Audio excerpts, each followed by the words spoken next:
Hello, Parser people. It's another day. It's Monday. It's a day for more just pure nostalgia for me. Um, so, yesterday, if you were around, there was Tacoma. Today, we are back with Spiderweb Software's Nethergate Resurrection. I honestly kind of love this game already. I played it as a kid. Really, I played the shareware version unlocked or locked. So I never got very far in it. All of Spiderweb Software's games are extremely long, and this one has 2 campaigns. So I'm kind of hoping that only, well, that it's half as long because there's 2. But we're going to be playing this every Monday until I beat it. I've actually never played Spiderweb Software games for, 20 something years. And this is going to be a concerted attempt to actually beat it. To beat any Spiderweb Software game. Other games in this of theirs that I've played Gene Forge, which I may just keep doing Spiderweb Software on Mondays. Gene Forge is really cool. It's kind of like if you had like Pokemon in this world. The other game that I played the death out of was Exile, and I played Exile 3 mostly, but I did play Exile 2. Exile 1 was, even at the time, a little too old school for me. I've also played Avernum, which is the remake of Exile that is in the same general style, with improvements, but the same general style as Nethergate. But Nethergate was their first 3D game, or 2.5D, or whatever you want to call it. But Nethergate is special to me because it was a movement away from the high fantasy of the Exile series. It was more grounded in real things. But obviously it's still very high fantasy. There's goblins, there's magic. But it's a little different. And, as a little kid who was forced to take Latin classes, and even worse, enjoyed them. It was really something special for me, as a experience to play. So we are gonna do this right now. I am going to... Hey, where'd Steam go? Steam? I'm going to start it right now. So we're going to capture actually the full window, because the last time that we did this, we actually didn't get any of the dialogue boxes because they were separate windows. One of the things that I love about all of the Spiderweb Software games is that the main creator, Jeff Vogel, these are really also chronicling his journey as a programmer and as a game designer. So, one of the things with Nethergate is that it being his first 3D game, and his first one that wasn't like, okay, you get your 6-person party and you make it up front, all this kind of stuff. There's definitely things that are rough around the edges, even as part of that. But let's get this game started up. Let's double check our levels before I forget. Okay, we're good. And yeah. Deem. Let's get started.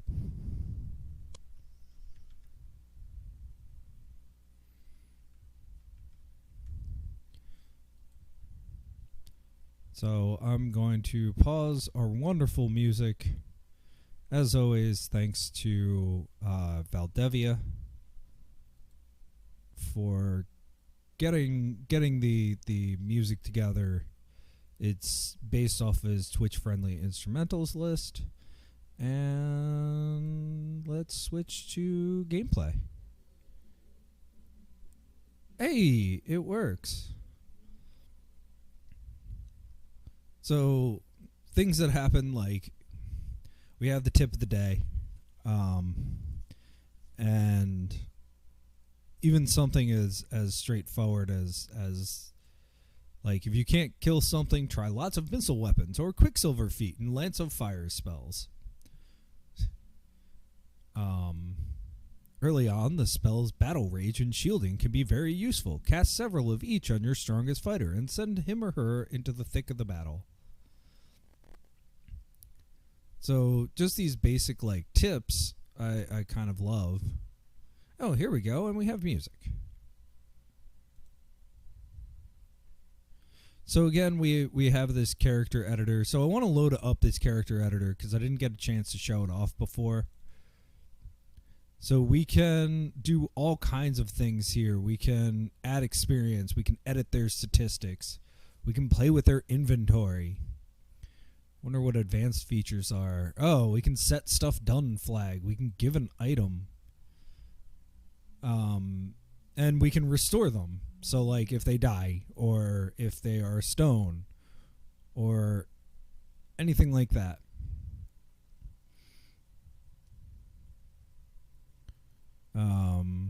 Let me check the audio. We did not have music. Now we have music again. So yeah, so this is, and I'm sorry for the music cutting out. It's just, it stops when you click off the screen.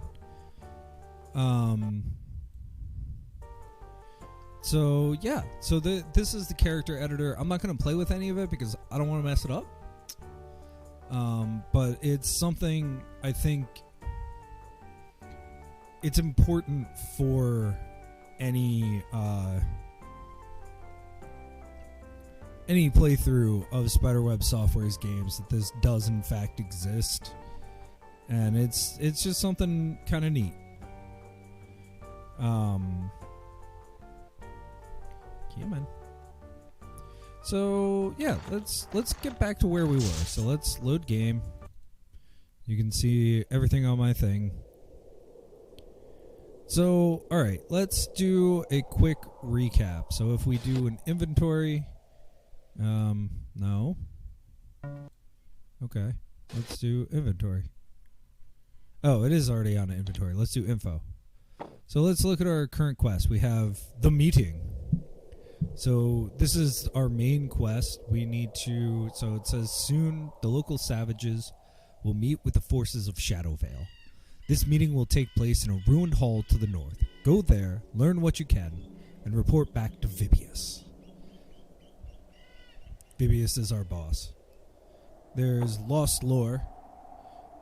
You met Nias, the trainer in Shadow Valley Fort. He asks you to bring him any scrolls you find with writing in the strange runic script of Shadowvale.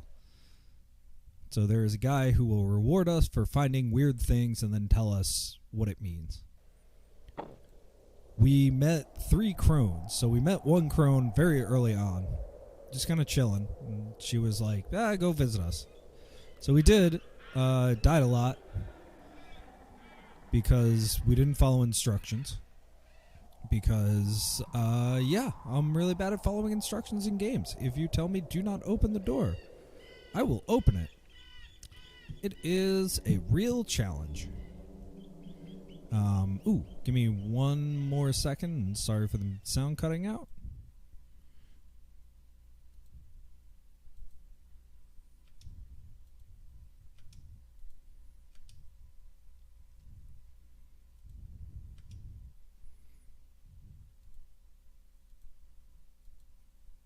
Boop.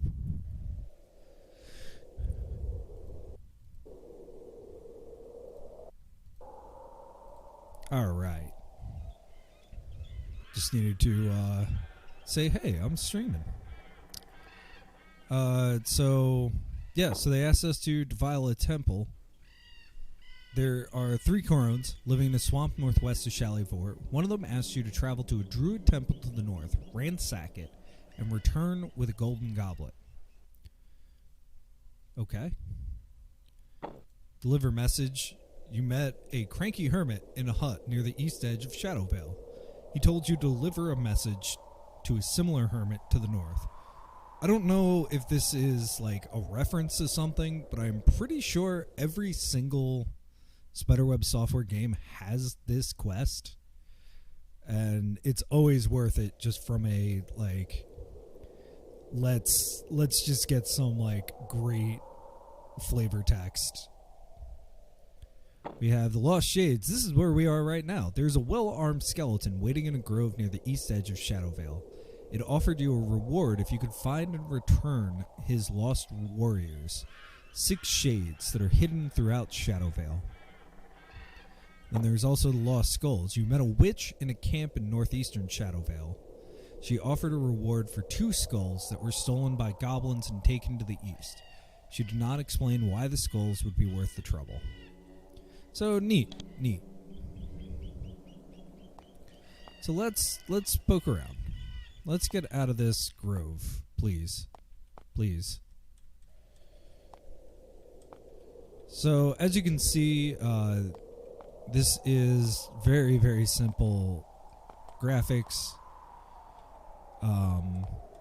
It is nighttime. There is a day-night cycle. I'm not totally sure if it affects anything, but things definitely happen while you're not, like, doing anything. One of the big things for me, anyway, with all of these games is that, like, the towns do their own thing and the plot continues. So, for example, and I'll keep referencing Exile 3, which also may be something I stream later, but I think I'm going to do that with JRAM in particular. But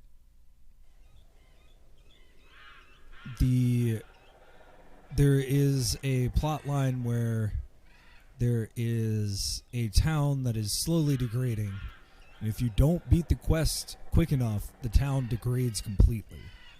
It is one of my favorite things, and it makes me think of a lot of the games out there that are these, like, wide open worlds. Like, it makes me wonder why, like, Skyrim and the 3D Fallout games don't do that. And it's always interesting.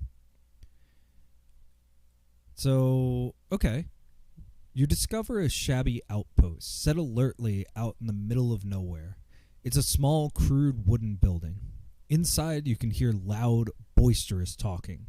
It's a small group of men, laughing and shouting. Listening carefully, you manage to pick out a few words. It's enough to tell that whoever is in there, they aren't Roman. Well, let's enter the outpost. You approach carefully, open the door, and come face to face with several young Brigantes warriors. Normally, this wouldn't be a problem. The Brigantes are servants of Rome. This group, however, hasn't gotten that news. Typical natives.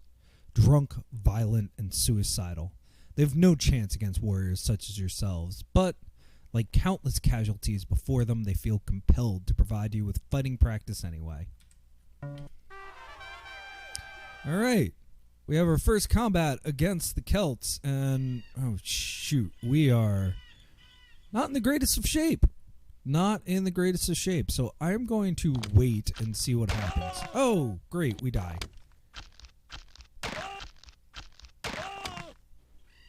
And they one-shot us, great.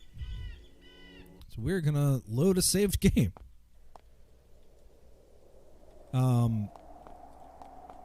These games are utterly, what's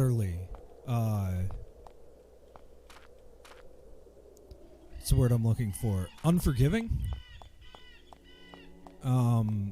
There is almost,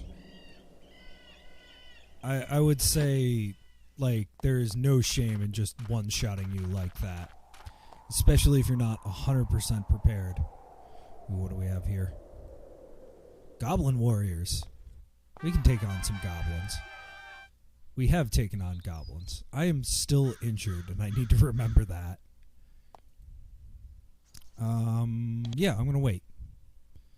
I'm going to put him in front. And I don't have any, actually, by going live message on Twitter and in a couple of Discords was, that my range specialist does not have anything, and yet I did not remember that. So let's cast a spell. Let's so part of me wants to shield him.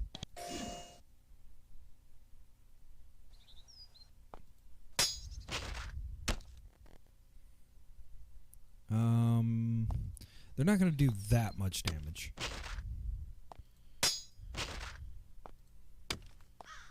Oops. Yeah, alright.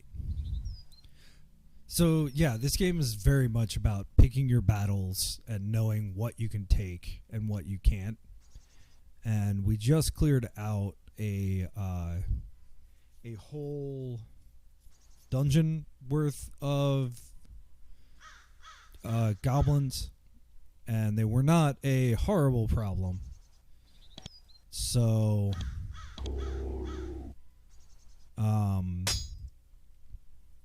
I've definitely had bigger problems. Alright, everybody missed. Let's cast one more spell. Let's do Lance of Fire on the one over there. And let's see if this guy can get the kill. Oh, he can. And just boots and cloaks, nothing of use. So, yeah, this comes from that, like, very, what's the word I'm looking for? Very old school Dungeons and Dragons kind of, well, everybody drops loot kind of deal. So I really want to find, oh gosh darn it. I'm gonna leave. Forgot about that. There is a troll blocking the bridge. I'm also going to save. Very nice. Save early, save often. Is this the only bridge to get across? It is. Oh, I missed. Oh, giant spiders. Well, at least everybody's healed up. Oh, jeez. Alright. Well, he was healed up.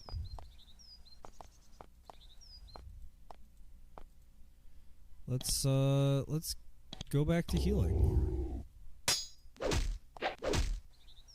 Okay, they are not poisoning. That's good. Ooh, what a nice dying noise. So I talked about this before, but like all of the sounds in this game are just so wonderfully lo-fi. I just love it so much.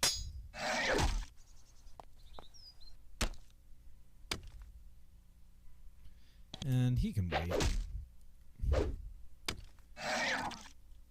Last one was a little bit difficult.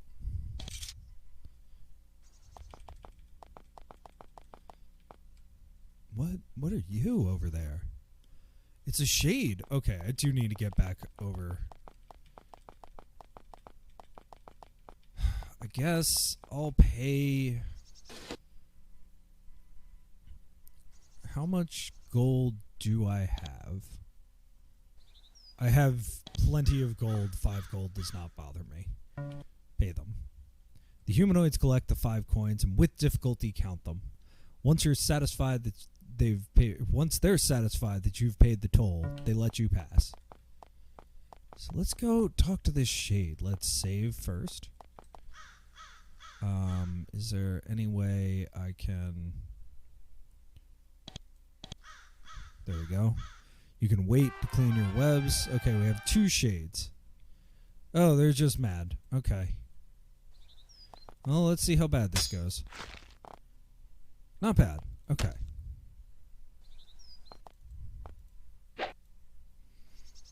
And yeah, let's land some fire here. Ooh. What a great noise. Fighting Man is now level 5. Alright, well, they died. Outside and inside this forest are as different as night and day. The moment you step inside, the air grows cold and the sky darkens. The trees become twisted and some are black and dead. The ground is scattered with bones. It's quiet. No wind, no birds. Twigs hardly make any noise as they break underfoot. It's an eerie effect, but you try your best to ignore it. Then you start to notice that it's not entirely silent after all. It's quiet, just barely on the edge of perception, but you can hear whispering. It's coming from all around you. Quiet, soft, persistent. You concentrate, trying to make out what the voices are saying. You can only understand one thing. Come to us. Well, I feel anybody with a brain would be like, no, don't do that. Don't come to them. Let's heal. I am going to viciously be saving. It is the only way to win these games. You die early and often. Okay. We're in the burial glen.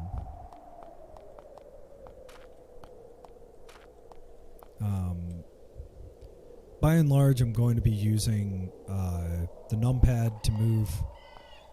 It's just safer. And really, all the key commands are the way to do this stuff.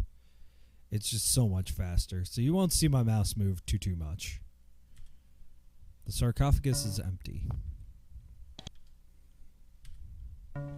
Both sarcophagi are empty.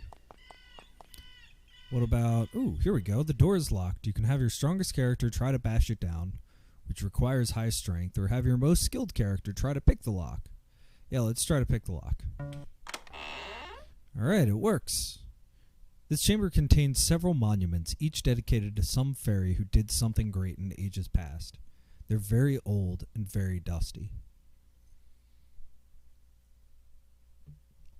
I wonder if this is our temple. Is there anything to get? There is a broken sword. There is a bronze bracer. Yeah, let's give our dude a bronze bracer. So it's got this nice little like paper doll kind of inventory system. Real basic, but I think it works well. Um, really, what's always, I think, a credit to Spiderweb's games is, oh, well, this is basic, but, and that but always comes out with, but it's well designed, or it works well, or at worst, like, it gets the job done. And I think that's really, like, Spiderweb's strength when it comes to the actual, like, game itself. There are other big strengths and why I'm doing this and consider it a narrative game, even though it's a, you know, Ultima style kind of RPG, is the story. Like, you look at even stuff that came out around the same time, a little earlier, you know, and the story is just so deep, and there are characters, and they keep characters, like, through Exile 1 through 3. Through, I think Avernum has 6 installments. So it's really, oh, okay, nothing I can look at. Neat.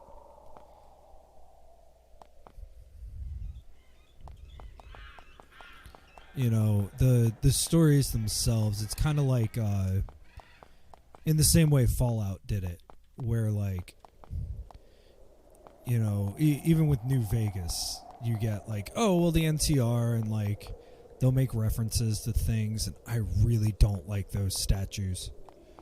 And I really don't like that there's no way to get into this building. Switch to the auto map. Okay, it's tab to switch. Nice. You know, and this really runs like a standard RPG, where it's like, alright, you see a big square, you leave that square alone until you have explored everything else. It's a 3-fold crypt. Ooh, what do we have here? Damaged sword, a damaged pike, spiritual herbs. Hey, get some herbs, bro. To recap, because I forgot to, we have Fighting Man, who is good at swords and clubs. We have Funny Man, who is good at spears. We have Throw Me Some, who is good at javelins. And, I mean, he's got a couple of points in normal fighting weapons. And then we have the hippie, who's good at magic, but he is very early, and so he is just going to be weak. I'm really glad that they give you everything that you need. So if we look at these spells, when we're not in battle, we have mild healing and purge venom. When we are in battle, we can bless and shield. And that's it. I mean, we are super early, but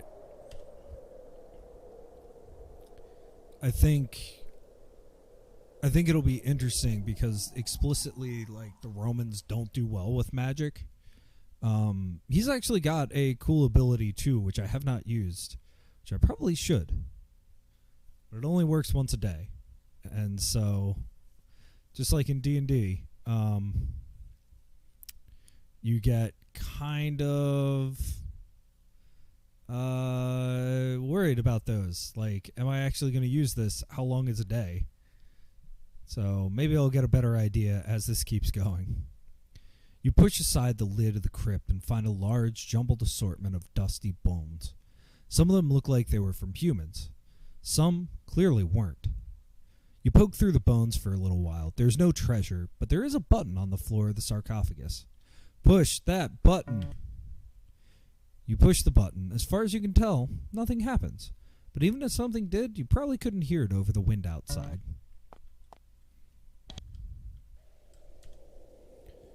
There's another button. There's a click. You feel a brief chill. Okay, well, I turned on the shades. Let's get this all figured out. Let's push it. There's a click, and you feel another brief chill. Oh no, this is actually very bad. What is this? It's shimmering ice. Okay. Well, I'm protected. That's good. Can I push? Oh no. Okay. Wheel. Let's go into battle.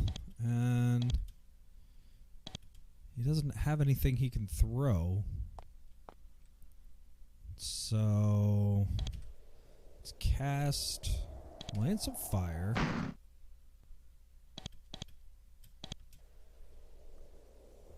And let's cast it again.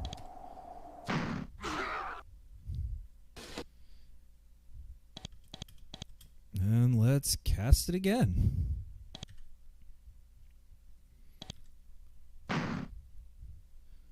I mean, I wonder how much this is gonna hurt.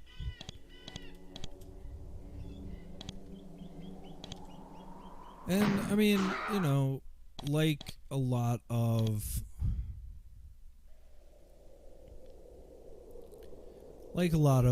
this kind of like semi-tactical RPG, I think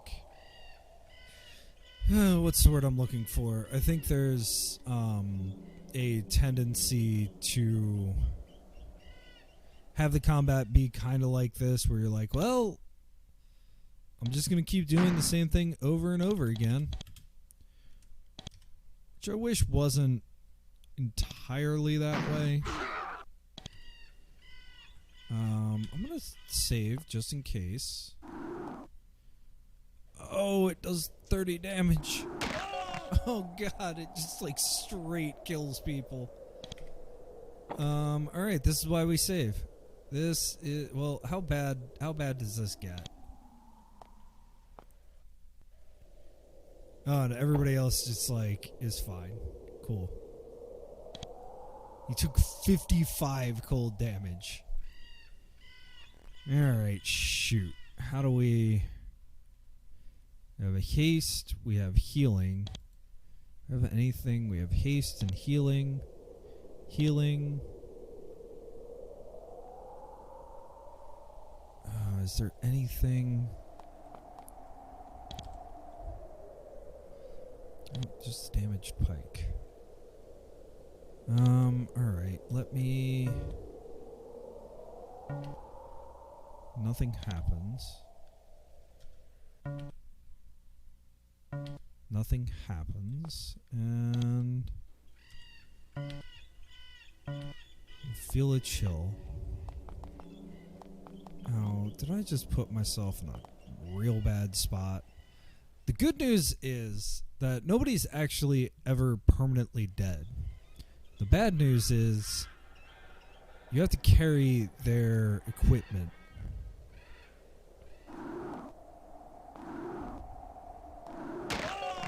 Damn it. And I am not...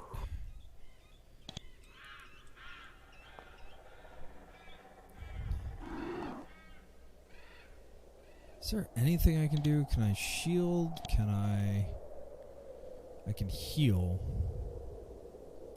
I don't think shielding does anything for magical damage. But we are going to heal him. And we are... Wow, he has nothing. Alright, let's save since we're here. Yeah, he just dies.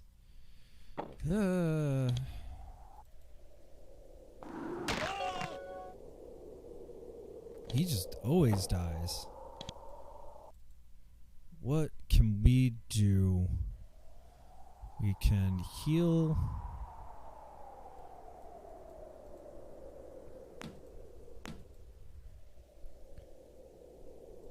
Is there anything that we can do? What if we went into combat and got him out, waited him, and then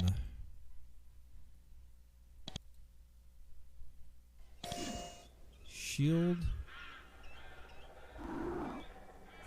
Yes. He survived. Can we... Can I cheat this a little bit?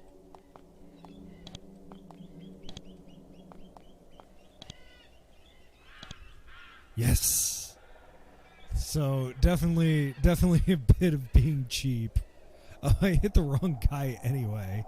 So it was just random that he didn't get completely killed.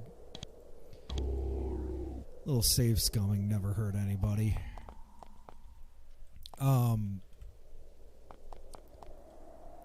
Yeah, so that is one of the, I guess, flaws of this combat system. It is something that, I don't know, kind of makes it even more like Dungeons & Dragons, though. I feel like if 3 people get out of a bad jam, they can, like, you can make the fiction work. Ow. Can't get the bones. They're just corpses. Okay. So I am not getting involved with that. Not one bit. Ooh, there's a dog. Hey, puppy. Oh, gosh.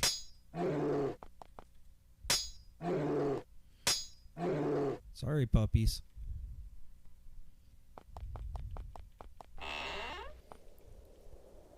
Oh, this is not much better. Somehow I think these guys are violent.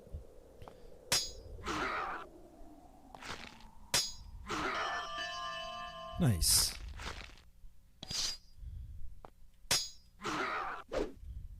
Oh, that was unfortunate. Oh, jeez.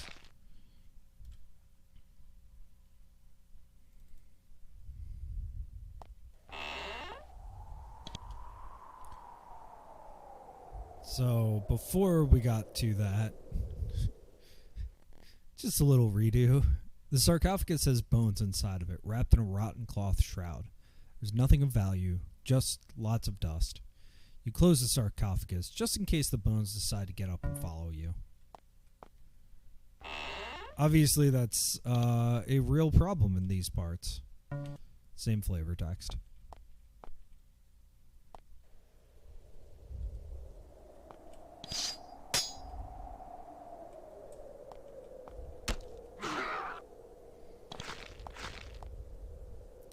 That's fine.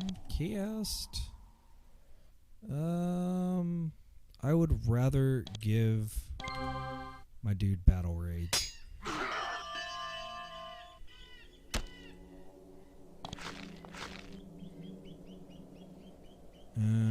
Oh, he's got more. I wonder if that's because he was the one who leveled up. Well, that's just great. Good. Let's heal him.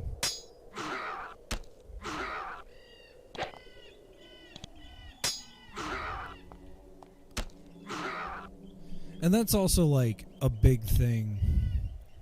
So that little help tip at the beginning talked about, like... Okay. Talked about, like, your strongest character. Same flavor text. Skill too low. Difficulty 10. Bummer. Let's try to bash it down. Ow. Let's try to bash it down again now. Ow. Just took 18 damage from doors. Great. Now, this is burial chamber efficiency. Instead of going to the effort to build space for entire bodies, someone just threw a few piles of skulls in here for their eternal rest. Of course, these skulls might be from the defeated foes of someone else buried here. Who knows? You can't find anything to identify the remains left here. Can we? Nope, we can't. Oops. More just piles of skulls. Okay. Well, we'll have to come back. It was all interesting. Oops. Each of these urns has a name written on it, probably the name of the being whose ashes reside inside. It's pretty dusty in here. You hope the dust is of the dirt variety, not the leaked cremated remains variety. Looking at the first urn, you open the urn and find some cremated remains. Being thorough and greedy in equal measures, you poke around inside. Your efforts are rewarded. Some wasteful soul tossed a ring in with the ashes. Nothing bad will come of this. As you pocket the ring, you feel a brief chill. Probably nothing.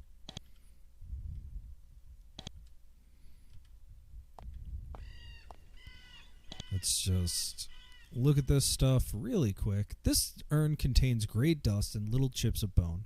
Being nosy, looting warrior types, you poke around inside it a little. There's nothing of value.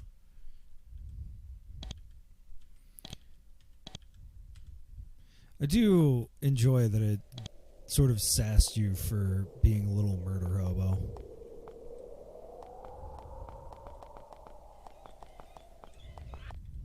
Oop. Oh, I want to thoroughly explore this. We are just about at level for it.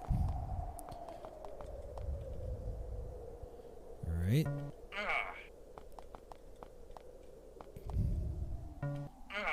Yeah. So this is also a hallmark. Ooh. There's a lot of shades in here. Ow. Ow. Dang it, when was the last time I saved? For this room. But we know that there's nothing else in this room other than that. So, little of note was lost. Oh, it's a shield ring. Yeah. He should take that. Actually, what? He should take that. And he should take the resistance ring. And he can have the pretty ring.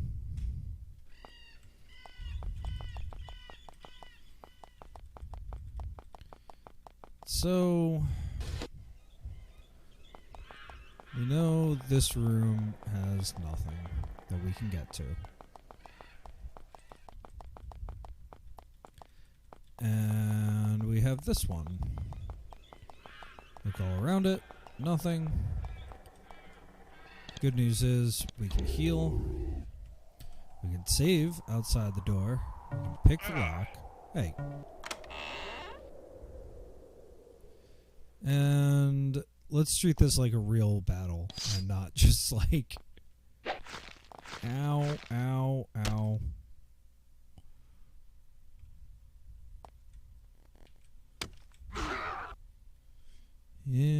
Cast.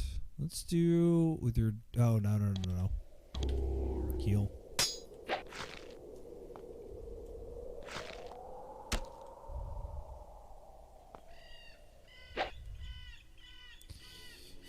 Well, buddy.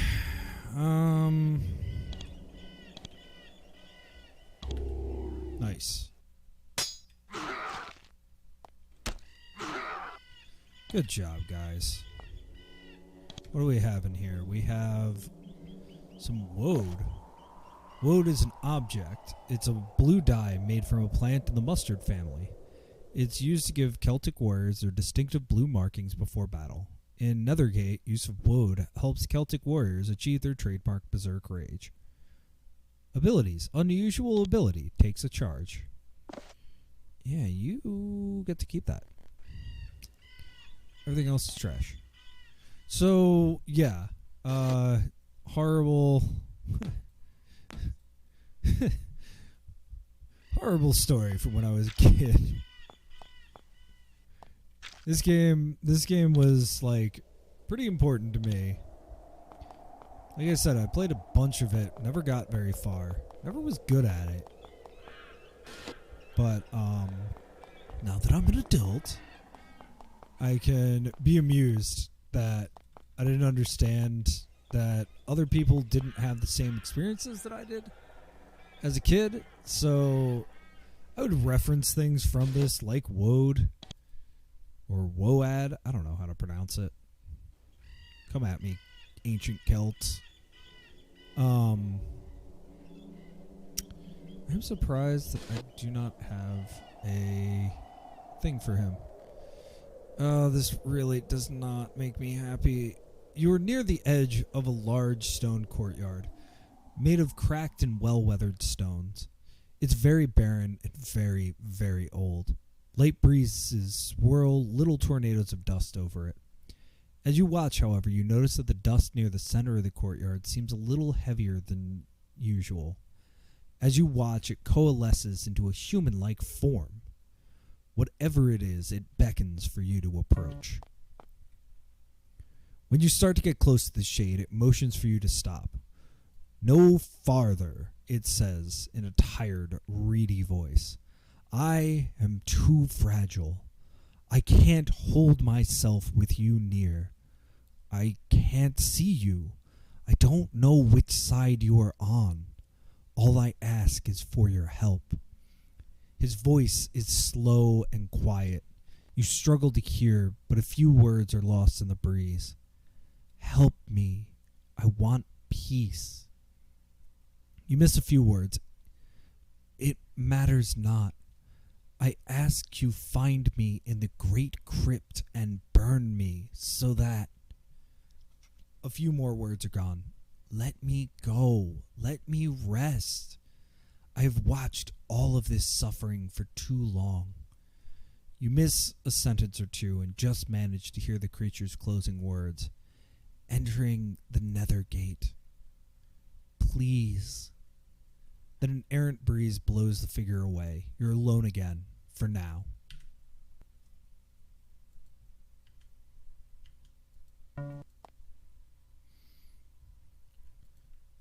Hey, that's the name of the game.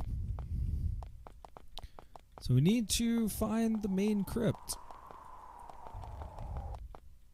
Oops. No, get back in there. There's still like a corner of the map.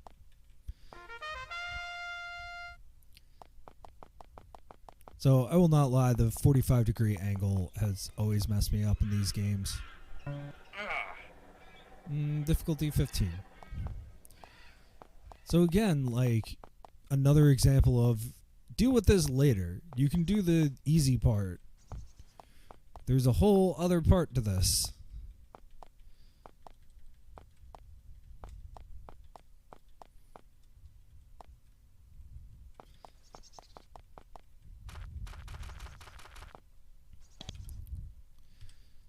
Beware, harmful spirits to the north. Well, great. That's what we're looking for.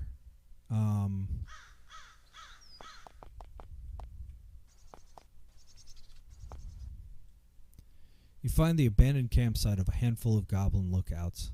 They must have run back into the village when they saw you coming. So that's a little goblin village. They don't like you. You did kill a bunch of them, so fair. I'm just like a big fan of mapping this stuff out. Now, what sort of woman would build a hut here in this smelly, bug-ridden place right at the edge of a huge marsh? Well, you're looking at her. She's tending her garden, just outside her rather nice, pleasant home. She is fairly old, at least 25, and her back is bent from years of toil. Her garden must have taken a great deal of work to create. Looking closer, you can see why. It's all valuable herbs, all of them useful for potion making. She's standing over a medicinal treasure trove. This starts to make you suspicious. She seems innocent, but she could be a treacherous witch or a hostile magical creature in disguise. Maybe best to be careful. No, we're Roman guards. We're fine. I will call out, though, that the fairly old, at least 25, is pretty historically inaccurate. You know how they always say that, like, oh, the average life expectancy was only like 25 years. No. That's just because life expectancy is a big average, and, you know, a lot of people died as infants. None of that. Like, there were plenty. I mean, Caesar was like 50 when he took power and was, a couple of health issues aside that were like chronic and had nothing to do with why he died. Like, there was no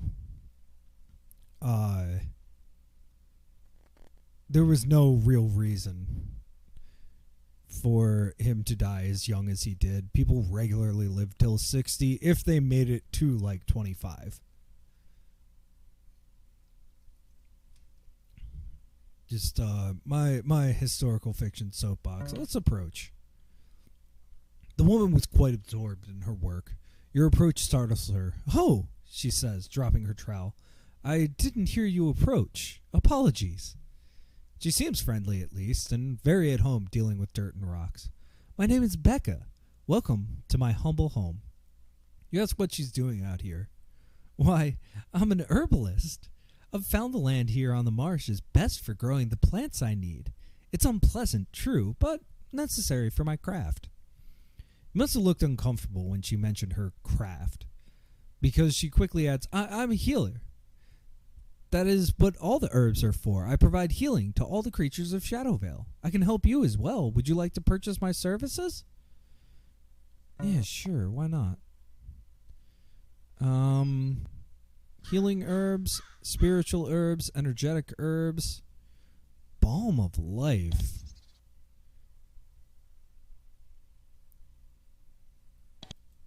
Okay. I don't think I need any of this right now. I mean, I have been dying a lot, but it's really like getting one-shotted, so healing herbs are not going to help. Healing potions even. Oh, shit.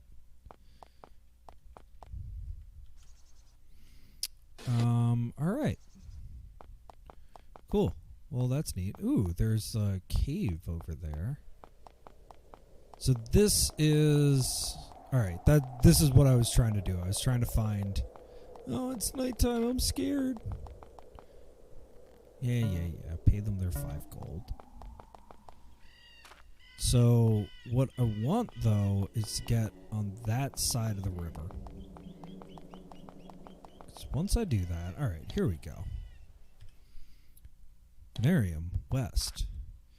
They gave me a full rundown of this river, of this layout, and I do not remember what Venarium is.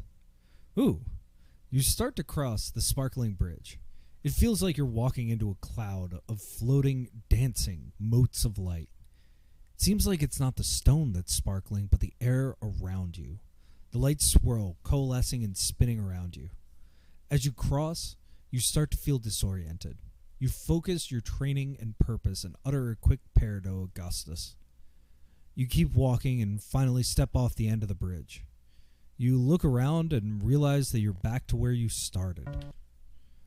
As you stumble off the bridge, you notice several miles to the north, on the top of a tall grassy hill, perhaps a grassy knoll, a majestic stone hall. It has a perfect, unobstructed view of the bridge. You wonder what's up there. Well, let's go several miles to the north.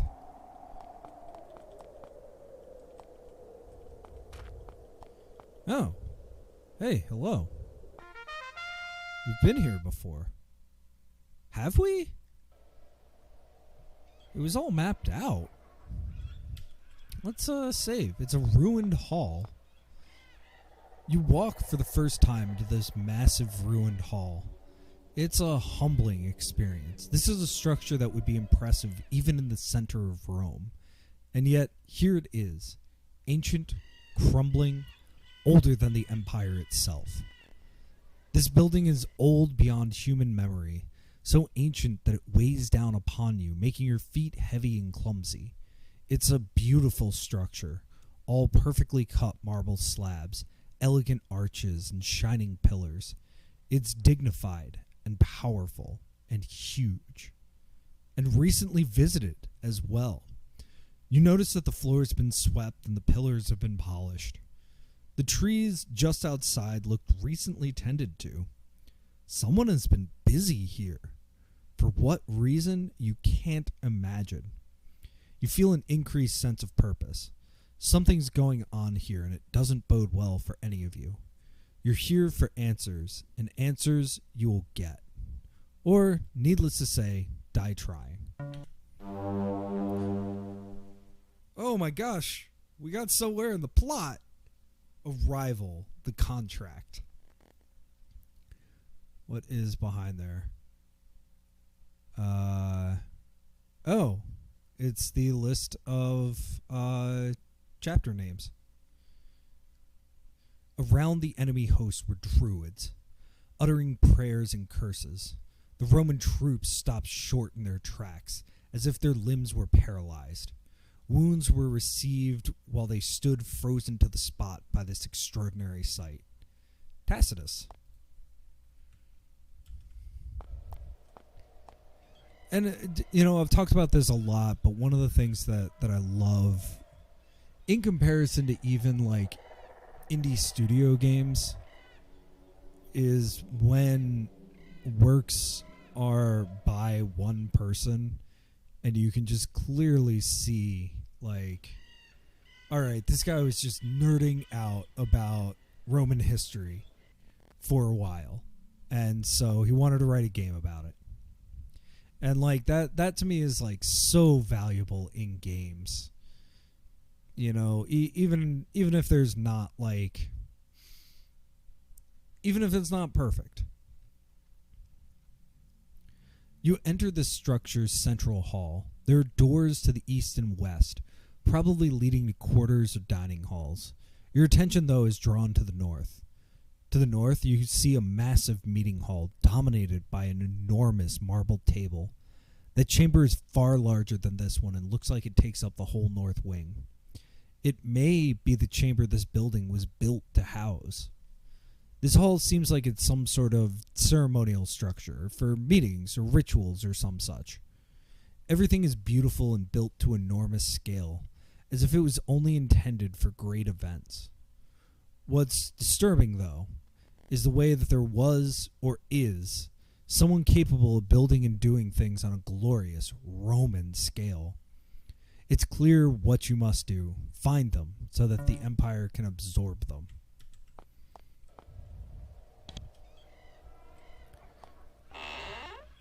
Alright, door. This area looks like living or guest quarters. This is probably where potentates and mucky mucks stayed before meeting or discussing or worshipping or whatever. It's quite chilling and foreboding.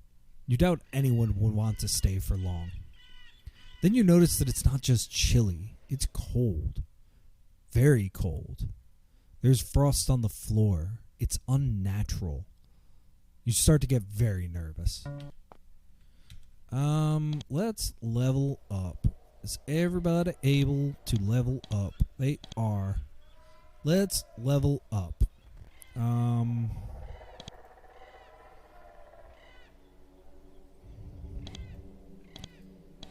So, fighting man, yeah. Let's get...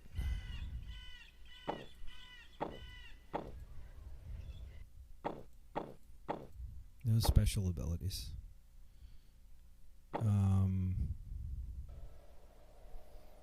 Yeah, let's just boost that.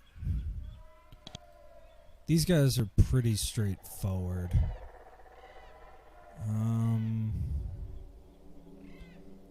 Let's boost this guy's defense and armor use. Because I think ultimately you need a damage dealer, a tank. I really need javelins. Like, this isn't funny. I'm gonna boost this guy's tool use.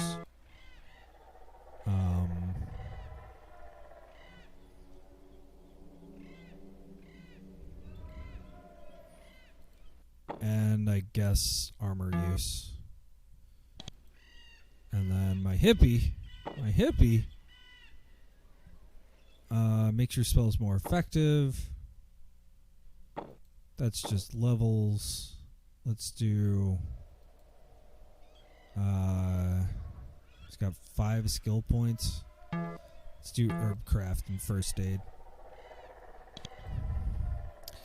So really not like brutal like level up, but still worth it. Anything in there? No. Anything in there? No, just a bunch of skulls. I want your skulls. Oh god.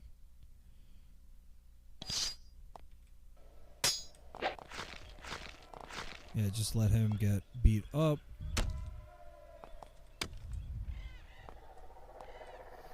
And cast. And battle rage. And squish. Ah, come on.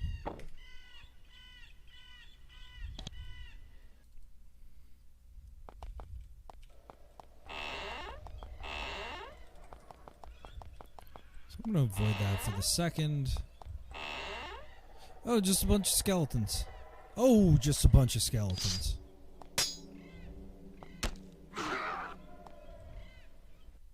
He can't do anything. Just let him soak up damage.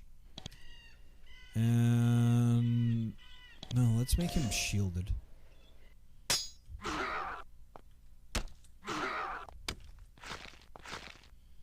Yeah. Now things are going well. What do we got? Ooh, amber. It's the color of my energy.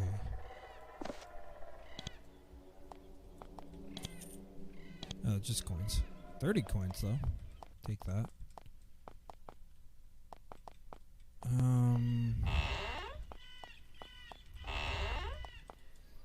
Completely nothing. Alright, let's do this. Nope. Let's not do this.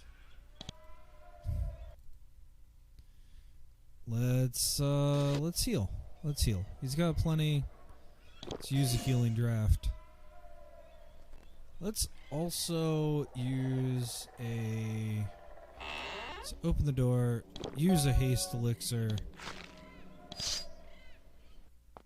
And...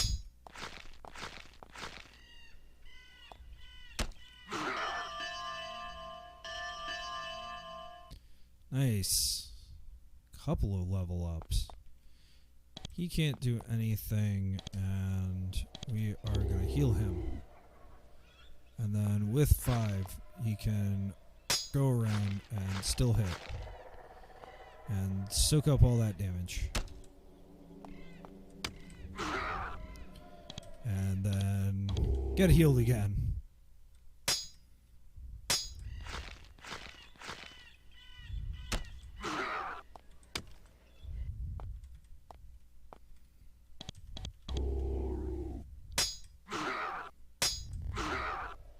Good job, buddy.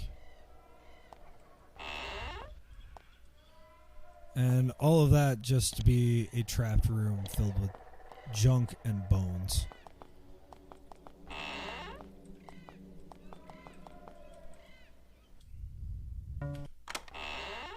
Bless. Oh. Luck has smiled upon me. So I have an iron shield that blocks 11% damage.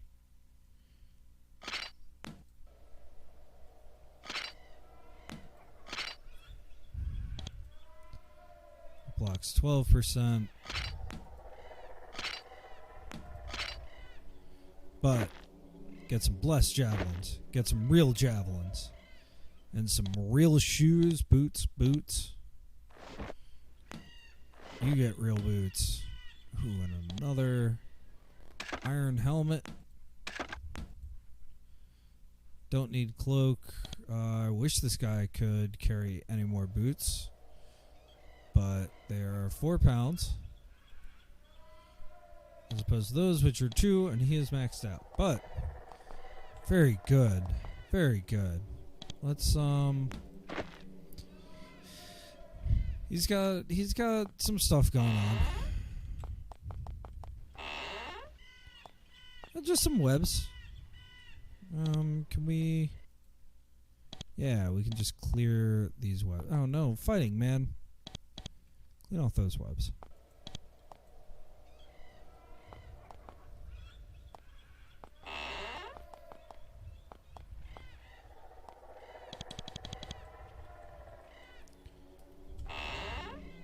Oh, it's a bunch of spiders. Are they friendly? No, they are hostile.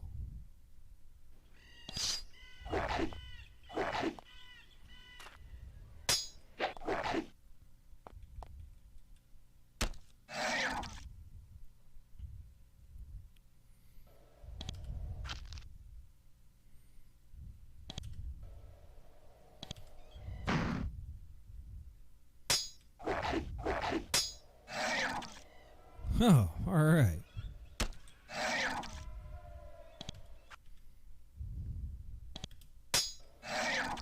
Nicely done. Anything worth getting? No. Oh, he's got no health. Oh, he's got no health. That was lucky. So there is a luck stat, and I think that's one of the things that it lets you do, which is just kind of survive when you maybe shouldn't have.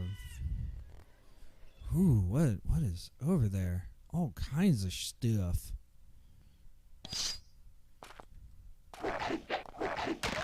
Oh god, he died. Yeah, I can't. At this stage in the game, I cannot die. Oh, it just throws. Okay. Just throws some stuff at me. With magical foresight, let's call it the Fates. 1. Nicely done.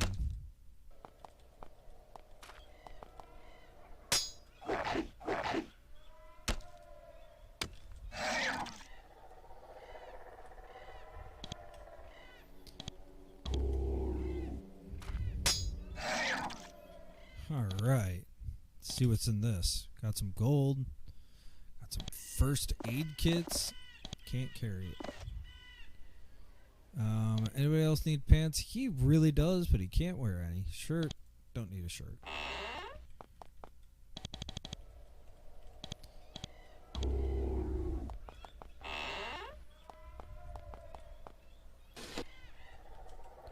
So we have looped all the way around that big building, and we are back to over here. No flavor text. Oh, little hearth. Most of the ruins' furnishings have been removed, but this huge stone beehive oven still remains. You inspect it closely, and notice that it has lettering carved in the tops and sides. Perhaps the oven is enchanted somehow. You look at the writing, but you can't make sense of any of it. You've never heard of a spell being cast on an oven. Discouraged, you leave it behind. Oh, that's unusual.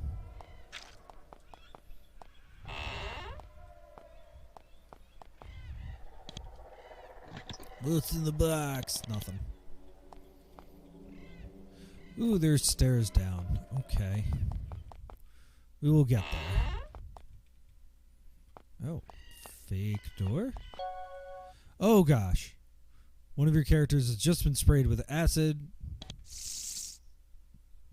That's pretty bad news. Oh, that's really bad news. Oh, this isn't great.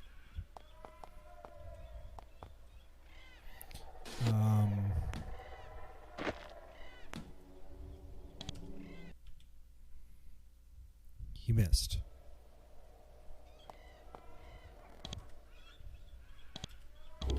Get healed, bro. Oh my gosh. That was the first damage that we've landed on this giant slug.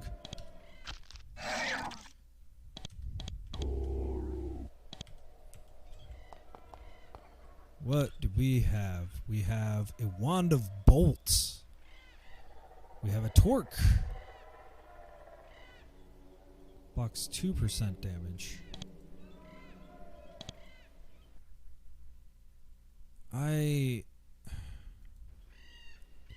What does this guy have? Not much.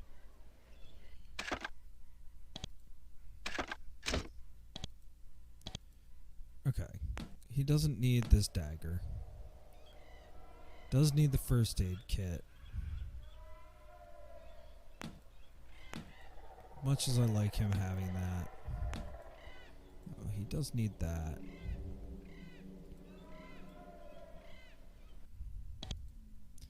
I rolled a 7. So, alright, he's got 4 pounds to kill. So he definitely gets the torque. And then...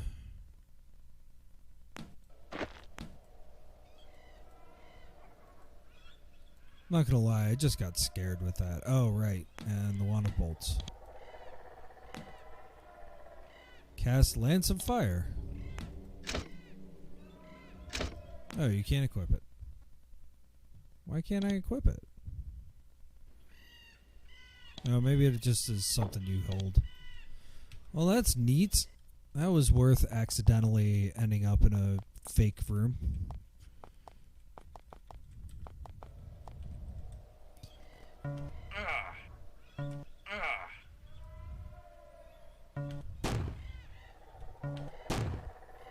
Okay, that door is locked. I will never be able to open it. You don't think anybody has been here recently. The cleaning efforts seem to have been restricted to the center hall. This was probably some sort of smaller dining or meeting hall. It's mostly empty now. There's just some old refuse and bones. Alright, we're back to the central hall. I guess let's go to... oh, there's a person! You step into the meeting hall and immediately feel like you've showed up just after the party ended. Everything was cleaned, polished, and decorated. Someone had a large meal, and now the dust is settling over everything again. The hall isn't empty, however. Someone is standing at the end of the long table watching you. At first, you think it's a human. Then you think again. You move closer to get a better look. It is as told. The Brigantes keep going on about these things, but even after what you've seen, you've never imagined that they were real. She's tall, over 6 foot, and slender. Her skin is pale, almost pure white. Her hair is blonde, and her ears are pointy. What you notice most, though, is her expression. She looks at you as if you're insects.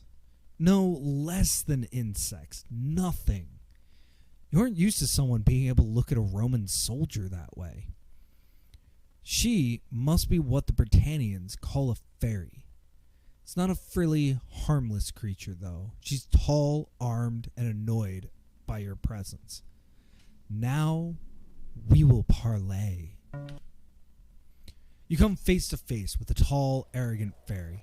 She rests her hand on the pommel of her sword and looks down on you, her lower lip curled in disgust. Her attitude is starting to annoy you.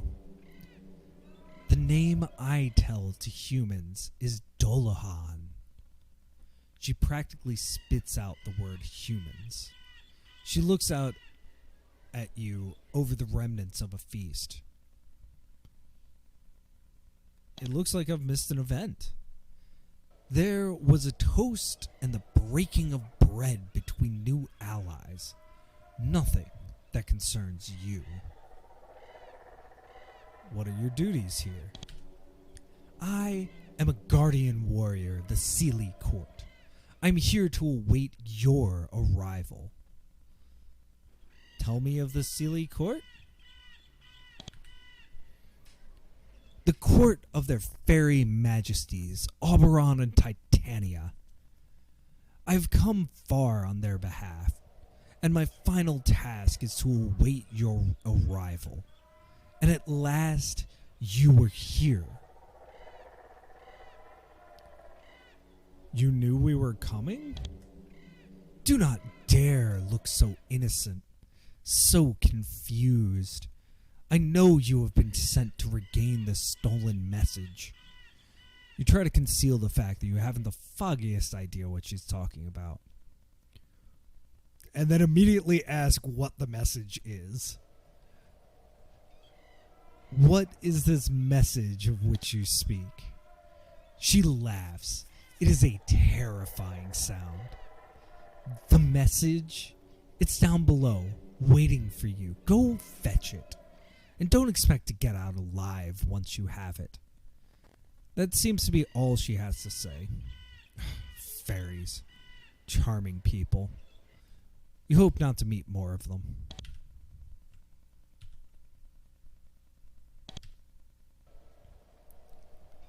Oh, there's fairy wine. I could take it. I could take the fairy wine. Not going to, though, because she's just going to straight the fuck up kill me. Alright, I guess let's go downstairs. Great, we're downstairs. We're under the ruined hall. Message. Isn't that what we're here for?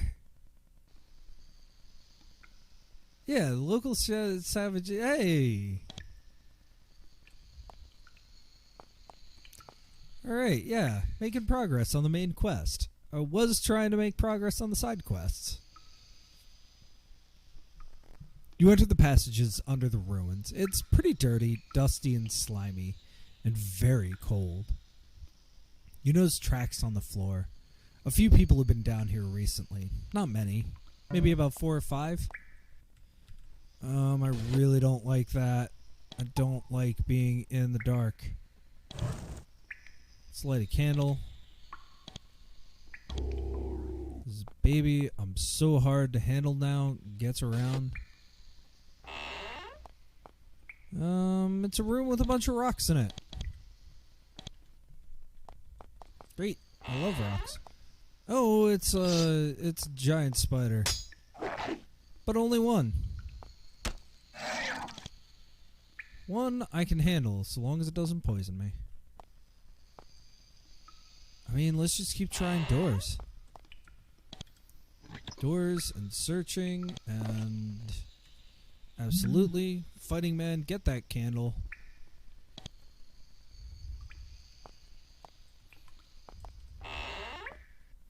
It's another one.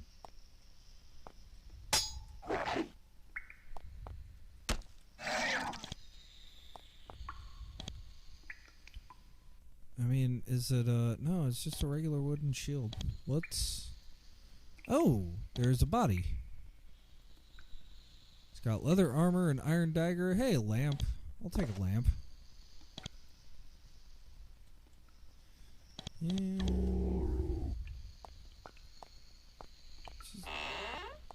Nobody's in here. Great. We can search to our heart's content. You peek inside the amphorae. They're empty except for some pinkish dust. The wine evaporated a few centuries ago.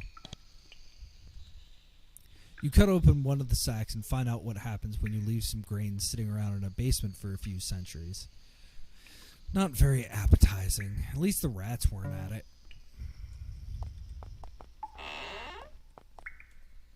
So we're just kind of in storage rooms right now.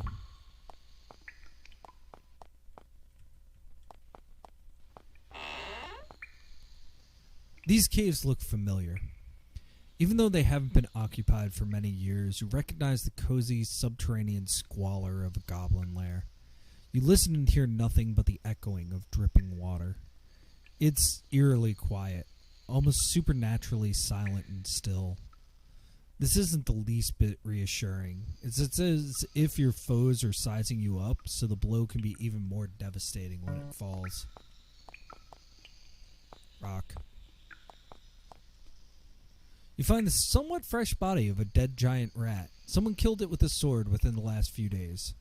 Looks like you aren't the only warriors poking around in the darker parts of Shadowvale.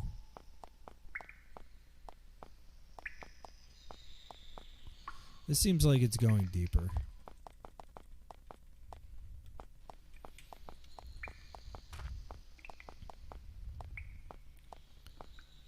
Okay, both ways seem like they're going deeper. This one seems a little bit... Oh, hey! Oh, God! Okay, no poison. I just get a little concerned about poison.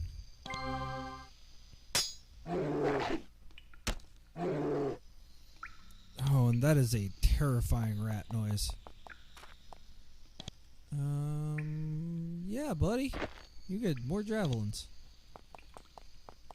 And this is why I tend not to buy things in this game. Oh, okay. It wraps around.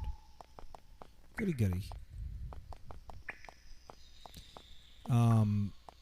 In general...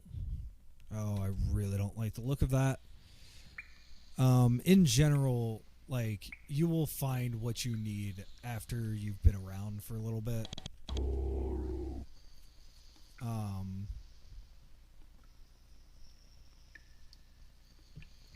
It's just that starting point where you're like, oh gosh, I have no ammo. So that narrow walkway that I was like, I don't really like the look of this, you start to cross the narrow walkway, taking care to keep away from the edges. It's quite a drop. Suddenly, the silence of these tunnels is rudely interrupted.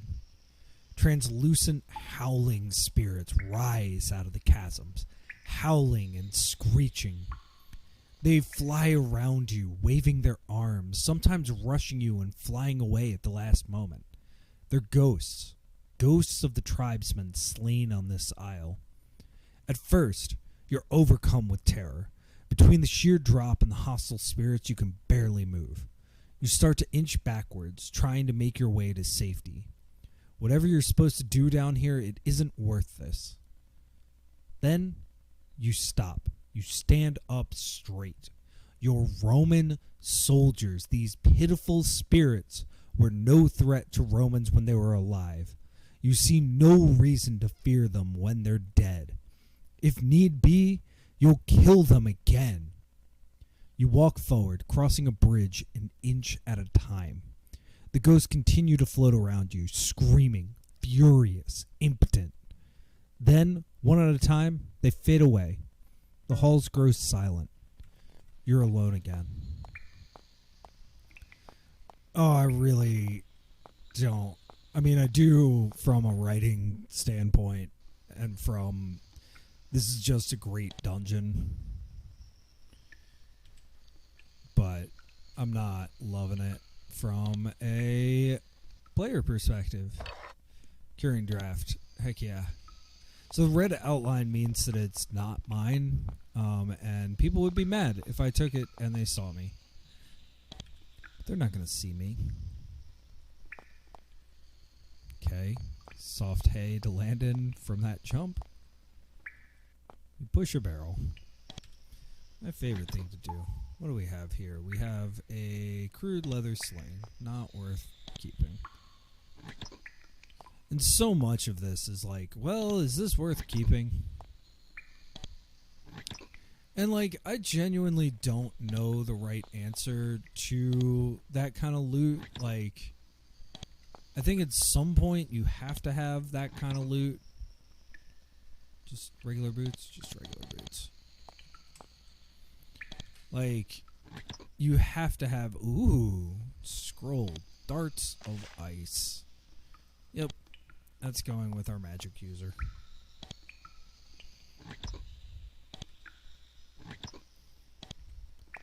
Like, but...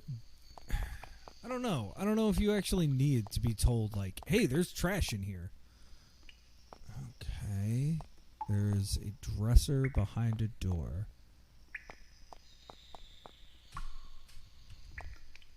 There's a magic barrier.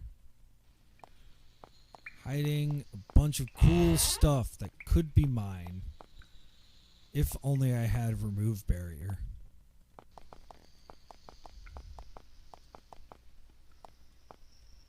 Okay, this is like some kind of pit. I'm curious. Can you... Yeah, you're going to jump off a ledge. I did just save. Yeah, that hurt.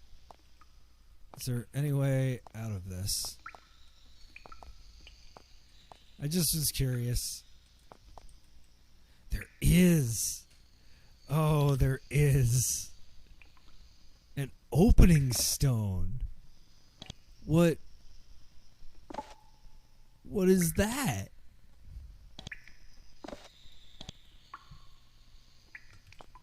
What? Oh, man. You find a portal, a magical door made of pure energy.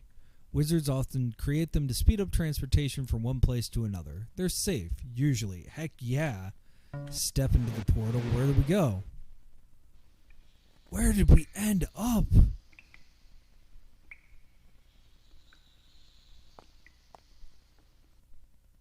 Okay. Oh, this is not great.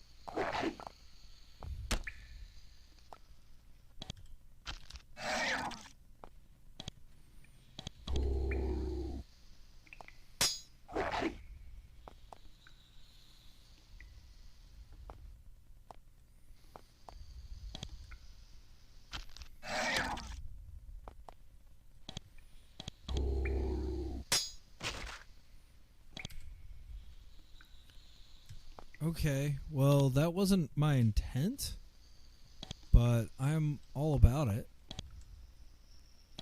Alright, everybody's got a decent shield. This one. Alright, nothing in the brazier. Ooh, we got some stuff. Amazingly, after all these years, a few of the scrolls on these racks are still intact. On one hand, they may contain useful information. On the other hand, they may contain curses, visiting upon you unimaginable horrors. Read them. The scroll contains writing in an archaic runic script. It's close enough to the runes you're familiar with to be decipherable. They describe the herb craft of the fairies. You can now make strength elixir. Hell yeah, I can. Scroll rack is empty. Scroll rack is empty. Alright, what? Let's do abilities. Let's make a potion. Don't have ingredients. I do not have energetic herbs, most likely. I believe I have mistletoe. That being said, nice. This room is extremely odd. It's split into two halves. The floor on the north half is gravel and basalt. The floor of the south half is marble tile. The south half is clean, while the north half is scorched and blood-stained.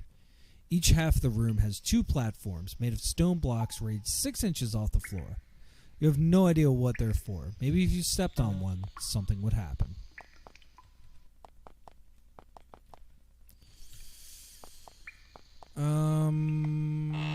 No. And then we're back. Okay. I'm gonna come back to there.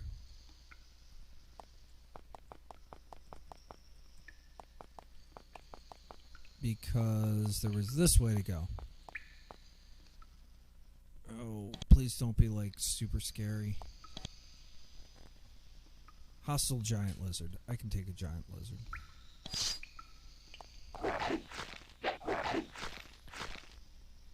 I need to deal with the fact that he's covered in webs.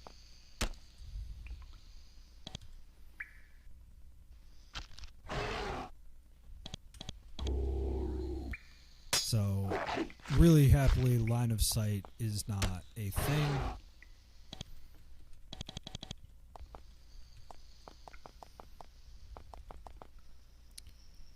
Well, that's that. Unless there's a fake wall somewhere. I'm not going to bet on that.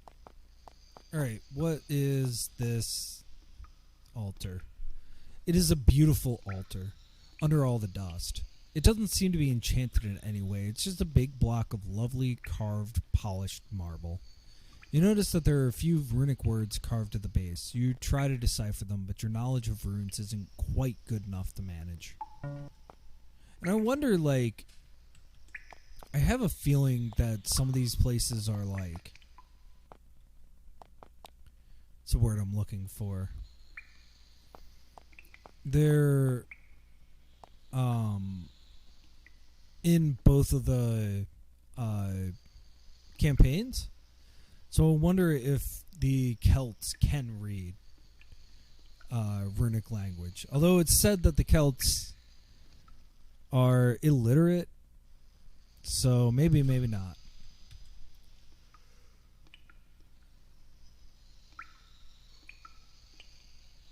Alright, I'm going to do this silly thing and walk on this. The moment you set foot in the middle of this stone platform, a strange red haze appears over the other one. Tendrils emerge from it, seemingly reaching and grabbing for something. They writhe through empty air. Then, suddenly, they coil as if they've grabbed something. The tendrils pull in, the haze disappears, and you're left facing two very nasty, surprised-looking creatures.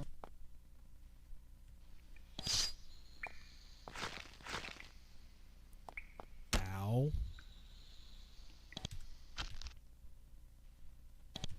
Oh, these are strong boys.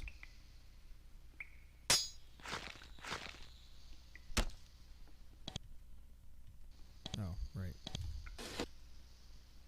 Oh, no missile ready. Okay.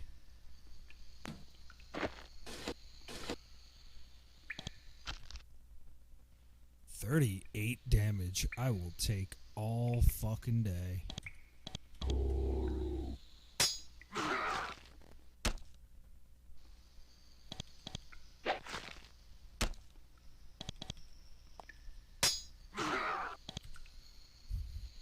Okay. What happens if we do it again?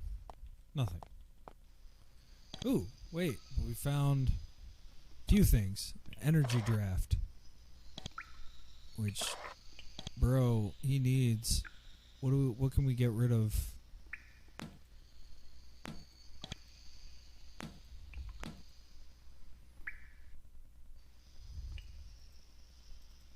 I wanted to give him the amber too, but I guess not.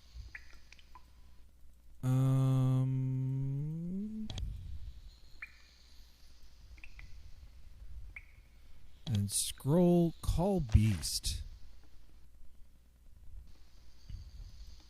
We gotta up this dude's strength or something.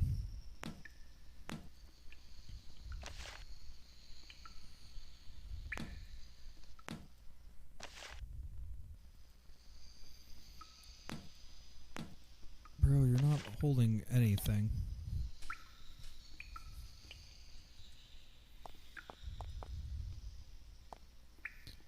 Okay. Well.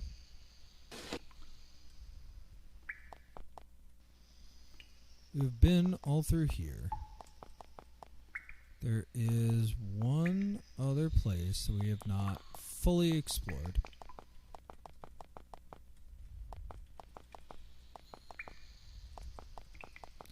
I thought we did. Oh, it's this way. Which we can't get through.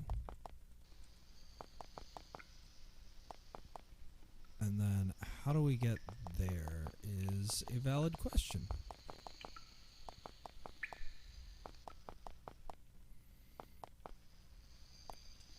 Seems like two doors that don't go where I need them to.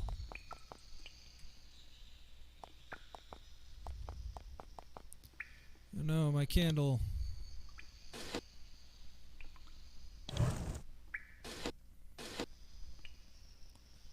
Opening stone. I wonder if that's the message?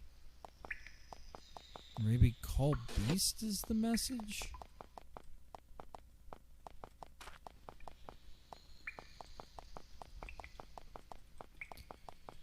But also, that wasn't that hard a dungeon. Now, this doesn't make any sense. You're sure this is the passageway you entered through, but it can't be. It's closed off. There's a wall there you sure wasn't there before. You check the wall. It's definitely there, and it's solid. I have a really bad feeling about this. You're trapped. This would be a pretty unpleasant place to starve to death.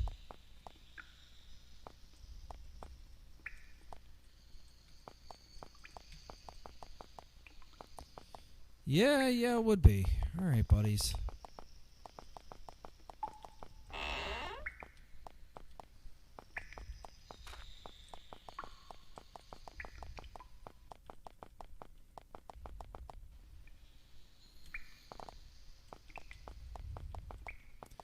Wonder if this is going to spook me. Nope.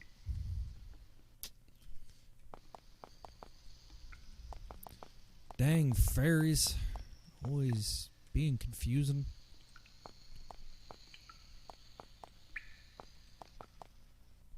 But that means there's gotta be...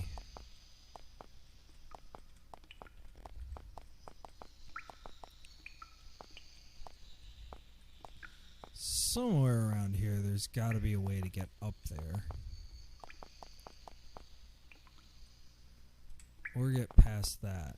I wonder... Nope, there's nothing to look at.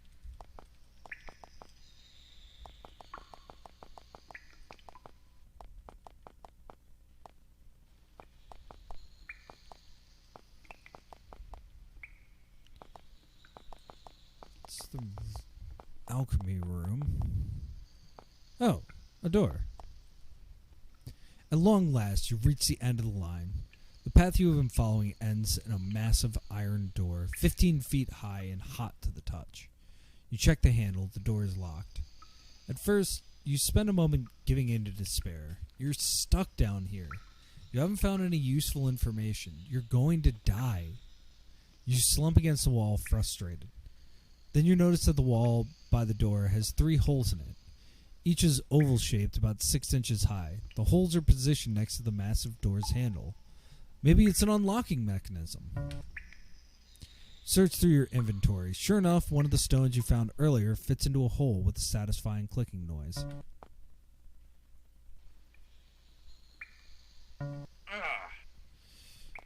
Okay. I just need to find more...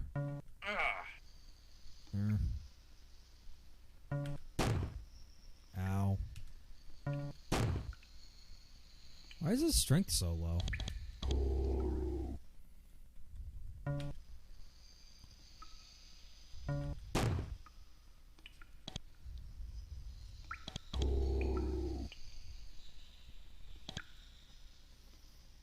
What is his strength? 3. Okay.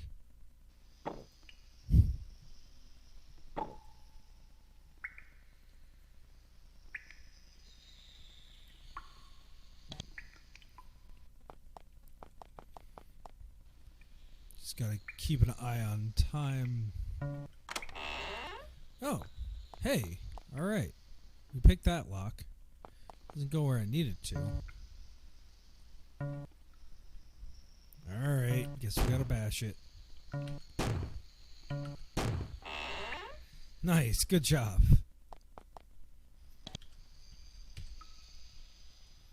What is that? It's a blessed javelin.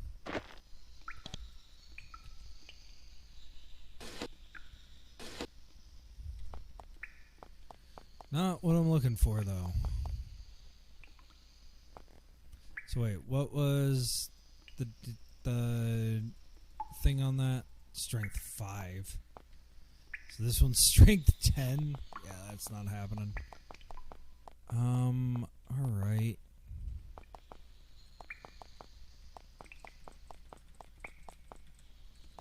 Ye old just check for hidden doors. Well, what about up here? Surely there's a hidden door there. Need to get past here somehow.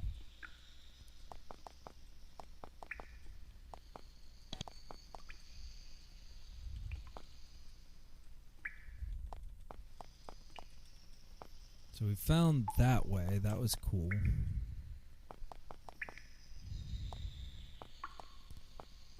Oh, I don't remember these being open.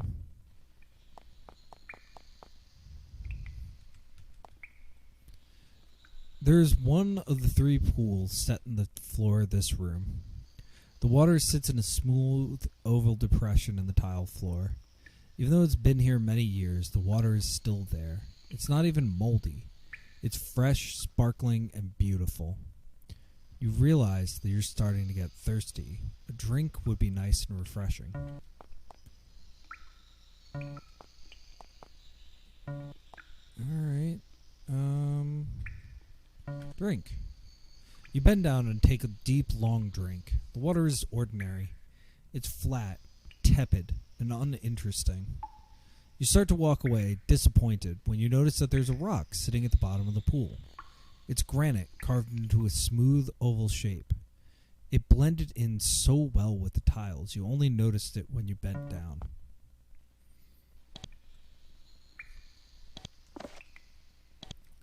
And it's one of the opening stones.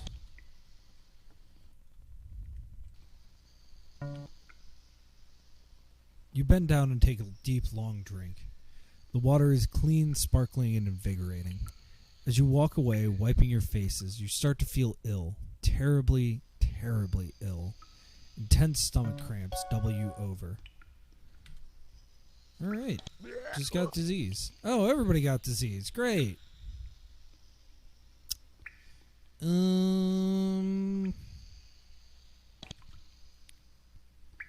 purge venom. See what happens while this is happening. We're all gonna die, aren't we?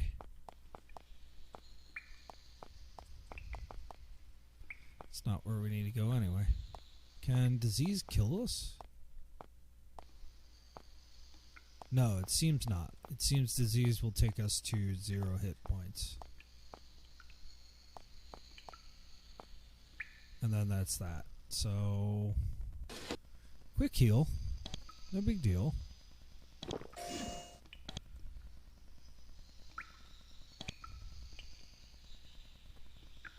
Oh no.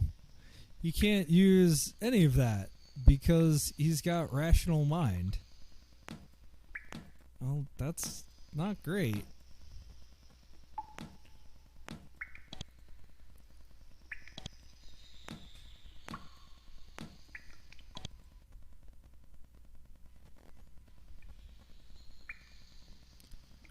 Well, let's use the energy draft.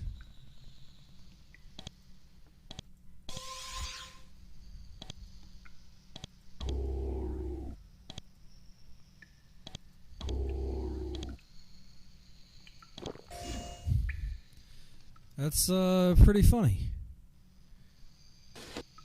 I like jokes like that.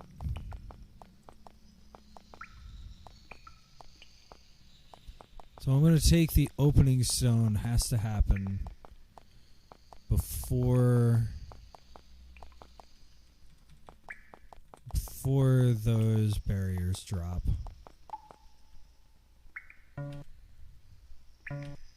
All right, we just need one more stone.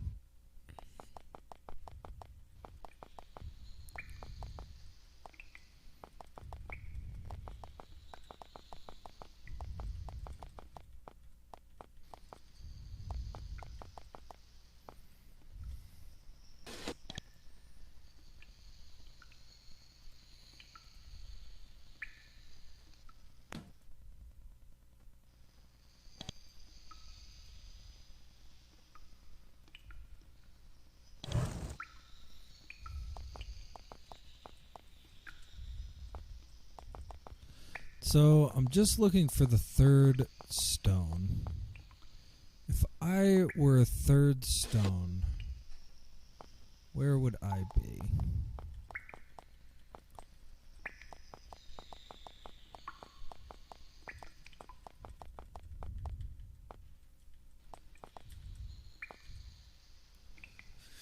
Oh, there's fire. So, one of the things that you can do to avoid this kind of bullshit is, well, you used to be able to. I guess that's only in combat.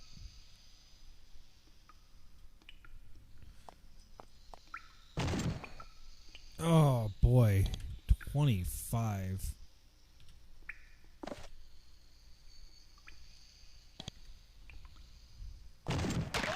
Ha ha. I knew it. I knew it. Okay.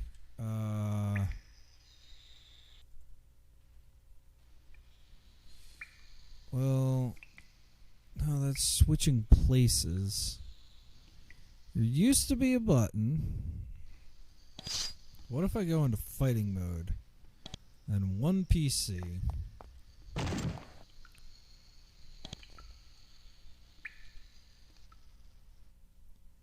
Can't search during combat.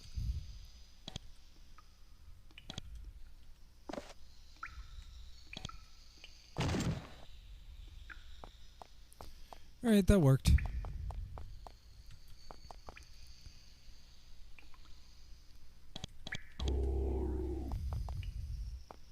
But I found the third one.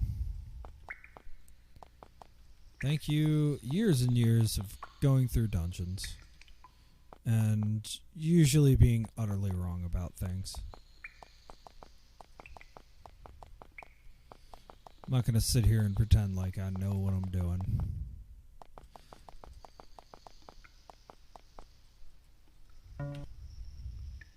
You try to fit one of the stones you found in the third and final hole. It fits. There's a long pause, and then a hum, and then a rumble. The ground shakes under your feet. Then, with the squeal of hinges long rusty and inactive, the massive door begins to swing open. You step back out of its way, and it opens a few inches. You may now enter the final chamber of these awful catacombs. You enter a large domed chamber. You think it's directly underneath the meeting hall above. It's very hot and muggy, probably because of the bed of hot coals which dominates the center of the chamber. Strangely, despite all the years, the coals are still lit. Must be some weird magic. Maybe they're here to heat the chamber above. What you find more interesting, though, is the pedestal just visible at the north end of the room.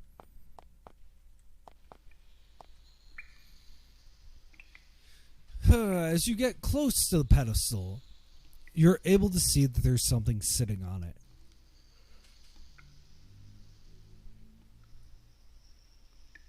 You slowly approach, thinking, this better be good. It's several sheets of soft, cured leather, covered with fine writing. The letters are painted on the material in gold leaf.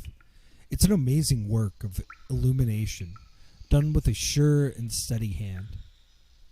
Unfortunately, you can't understand a word of it. The script is completely unfamiliar to you.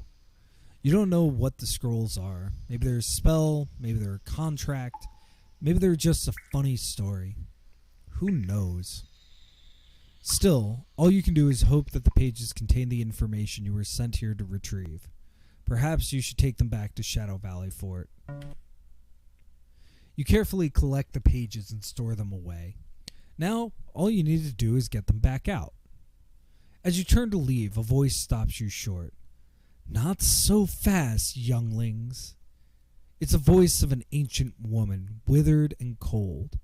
I went to great trouble to place that here. Shouldn't you thank me? You look around, trying to figure out where the voice is coming from. Oh, children, I'm not here. I just left a little bit of my voice behind. It's here to warn you. Beware. You will be attacked as you leave. I can help you a small bit, though. You can return here and be restored once, and only once.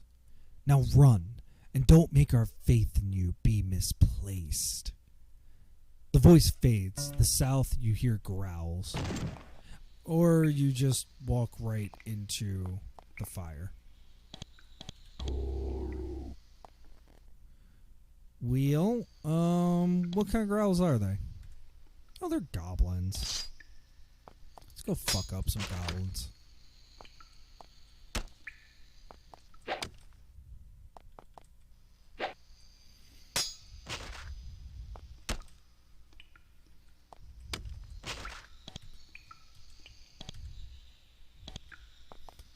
Let's go fuck up some goblins. Nope. Nope. We're going to leave that door alone. Which way do I need to go? I need to go... this was not the way I needed to go.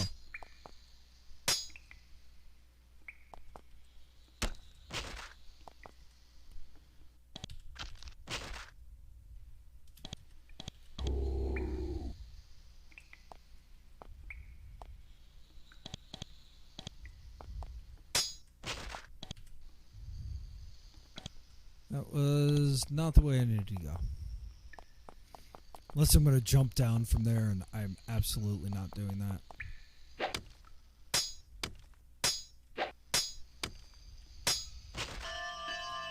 Nice.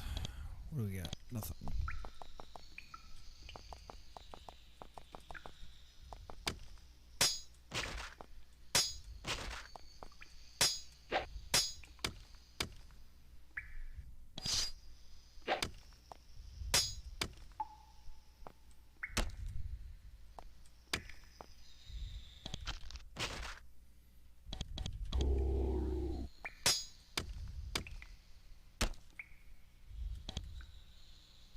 Wrong button.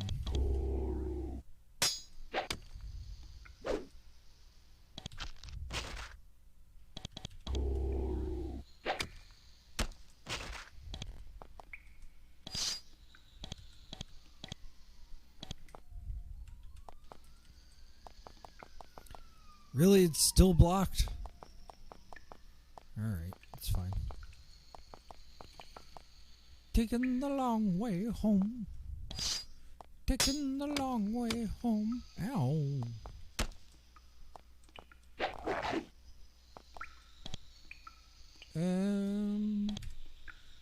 Let's light some fire though.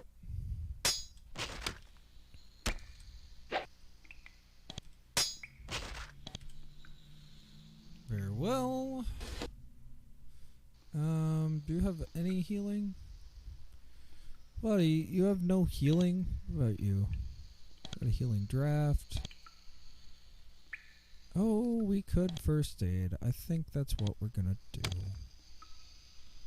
And I think what we're also gonna do is call my spirit. I've not done that before. A sprite was summoned.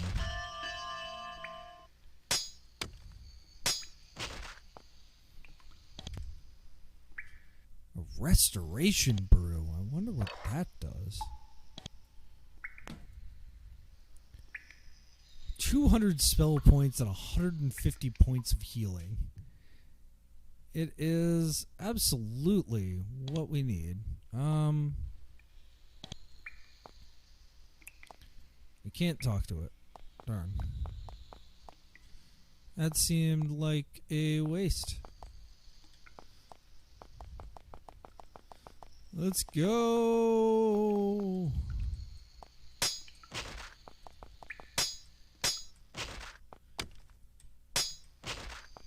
Yeah, we're just... Oh, God. Oh. No, when was the last time I saved? Okay, not that long ago. Not that short ago, but not that long ago.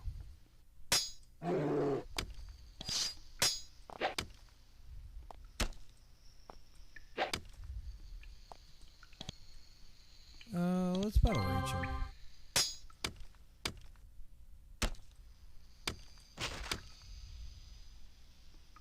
Oh, these guys are like super strong.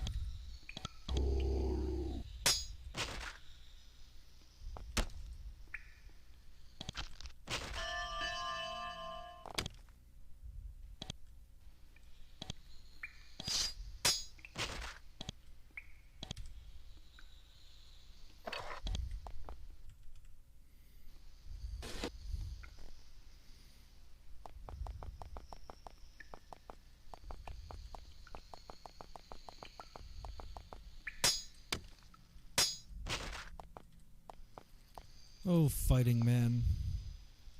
So impressed by you. Tank the fuck through these guys. Oh, wait. Oh, God. It's See, now that's kind of how I expected that to go. Oop.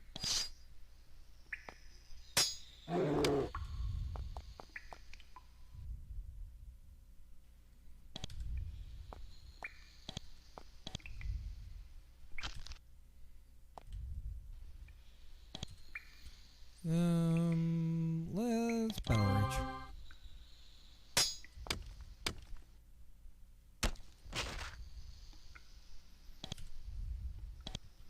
Let's heal.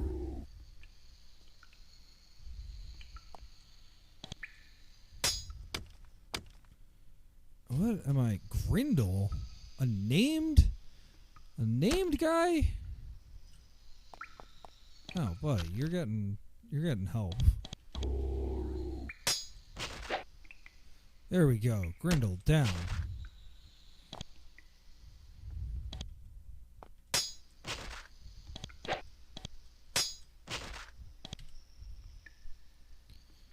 What did Grindle have on his body? He had iron bracers and a cloak. For a named boss? At last, you're close to the exit. When you enter this hall of pillars, however, you come face to face with your final foe. She's a fairy warrior, 6 foot tall, shield drawn, and with bloodlust in her eyes. She salutes you with her sword and says formally, "I am Dolahan, envoy of the Sealy Court. I challenge you on the honorable field of combat as is my right. Prepare to die."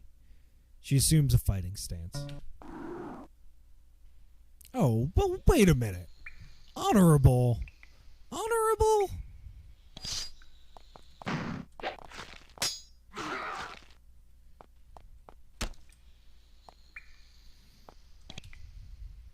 Shoot, no missile ready. Alright. You're just gonna die. Lance of Fire. What?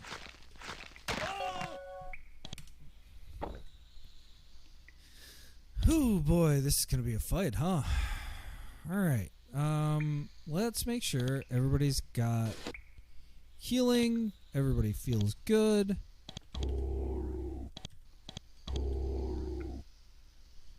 And yeah, we're gonna use some of these.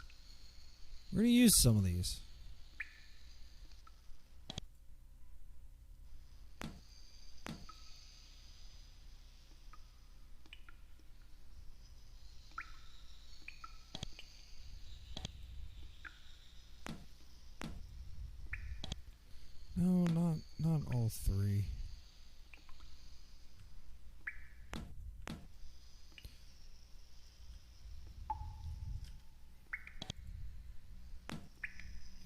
Okay. Let's have him do first aid on himself. Let's have him also...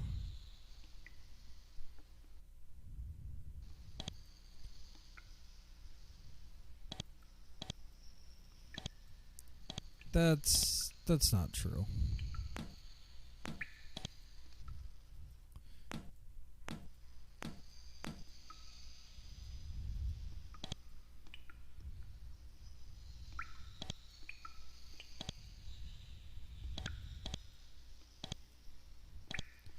Okay, that is true.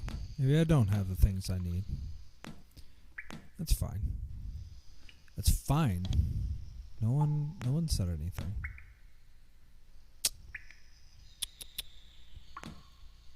Yeah, this guy really needs more something.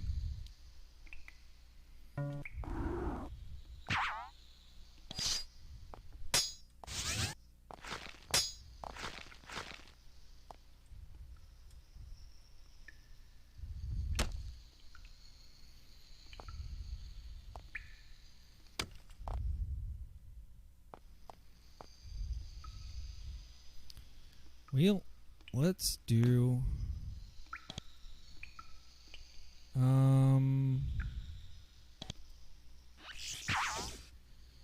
Alright, 60 damage. Didn't do anything. Great. Okay. We have nothing of use there. Screw it. What does wood do? No true Roman would ever stoop so low. Oh, alright, great. Thanks. What about you? Nothing. Okay. Damn it.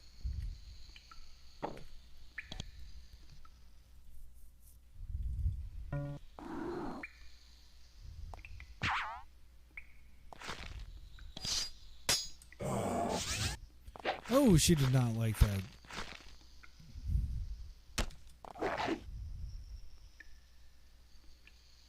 Oh man, we're all cursed. That dude's dead. That's not who I meant to heal. Yep, he died. So this is definitely like a big part of these games. It's just ow.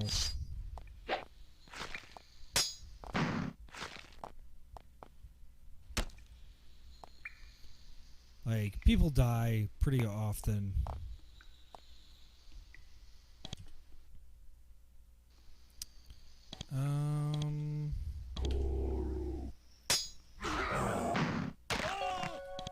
People die pretty often.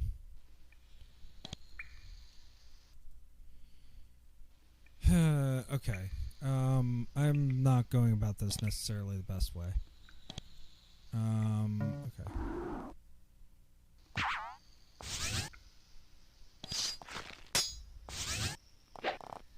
Yeah.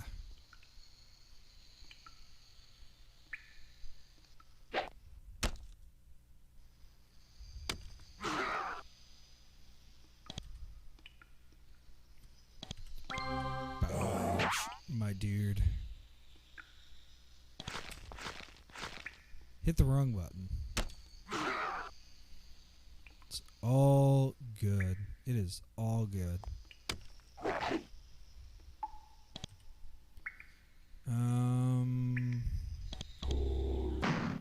Oh, keeping that dude healed is most important. Oh god.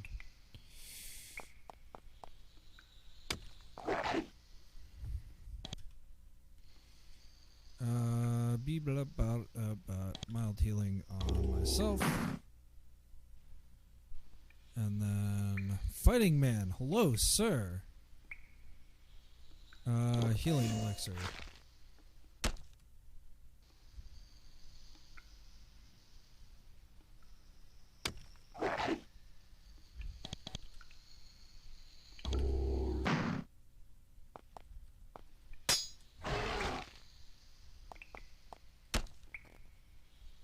There we go.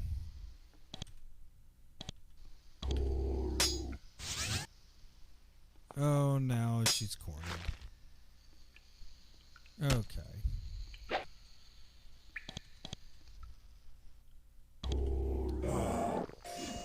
So that was really the thing.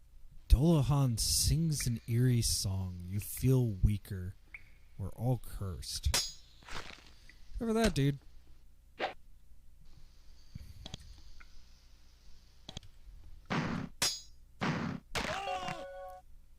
You know what? You know what? I'm not going to worry about it. This is the best this level has gone.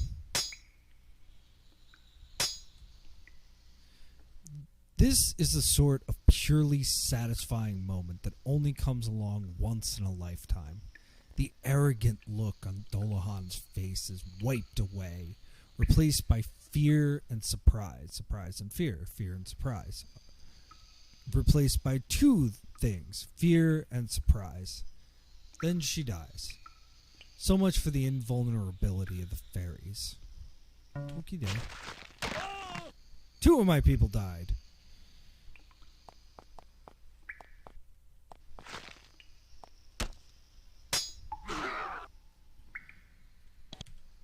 Okay. But if I go back to somewhere, I think the original spot, I should get my guys back. And I think that was because they knew that this was like very high level.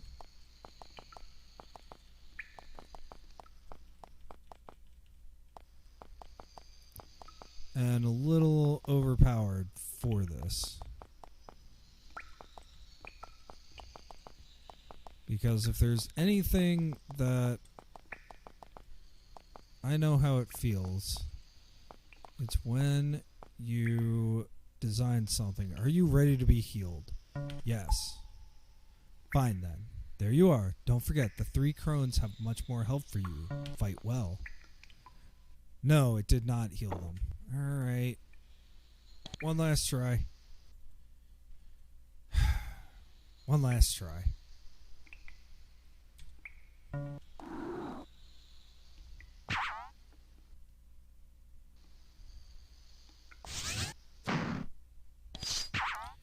I really don't like that dude got healed and that my dude is already hurt so bad.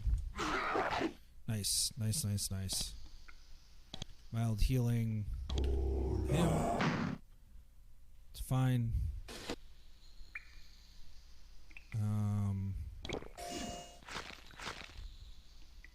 Just let him tank.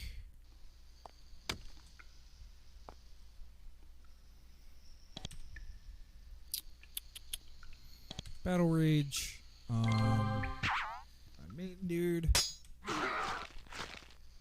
Nice, just tank away, guys.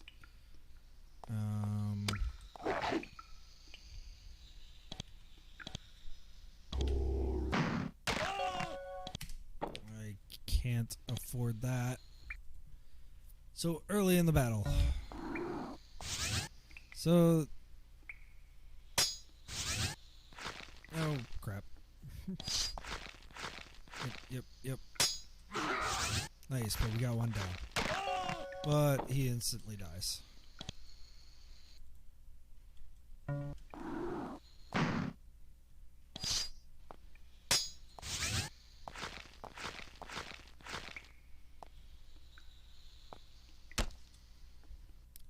$37.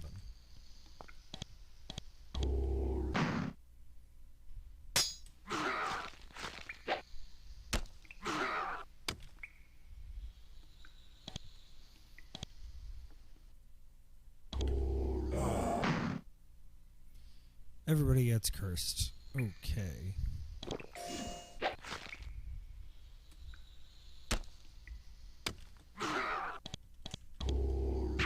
Wrong dude. Oh, he's gonna die. He's not. He can't use the restoration brew.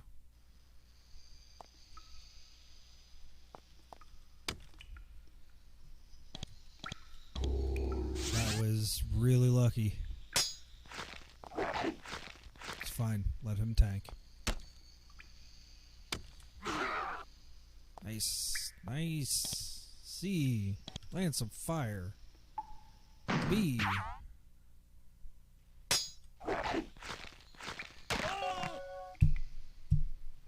So frustrating. And this is really like... This is where I think these games both shine and like completely break down.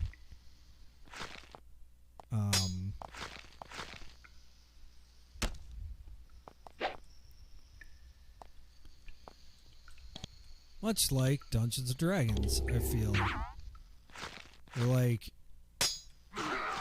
obviously what's interesting about Dungeons and Dragons is not the combat, but like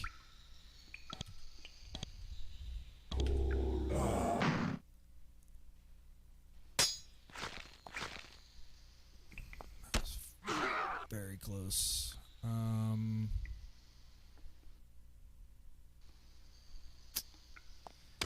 I wish that dude could do more things than just die. Okay,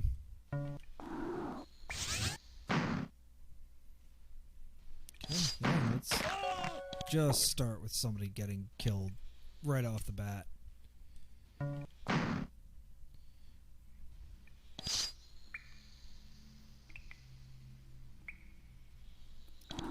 Let's wait and let him come out and wait, and let him come out and wait, and then you battle rage, and then 1, 2, 3. Nice first hit. This is much better, much better.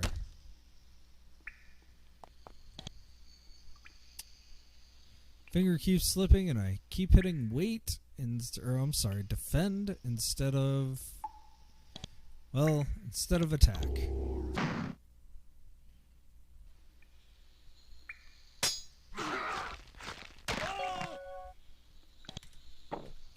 Yes, he can be saved, but should have saved the, how was he even... It's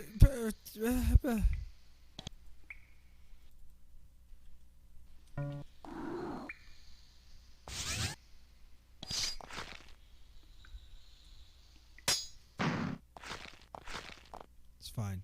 That's all fine.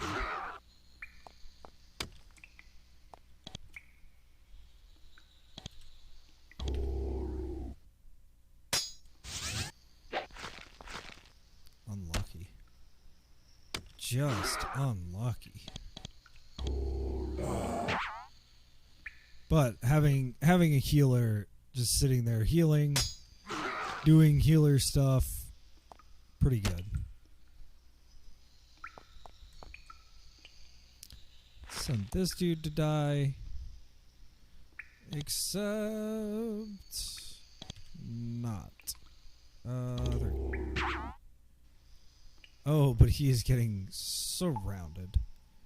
That's fine.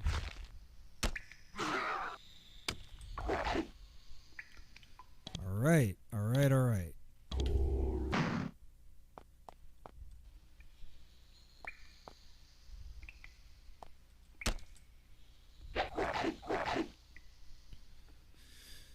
Cool, cool, cool, cool. Cast healing. Let's just heal. That's gone. No, let's just heal.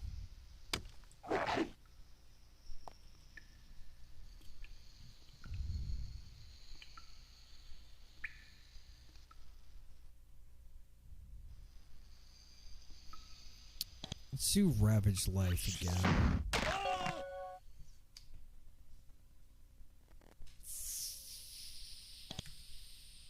17 damage. Okay.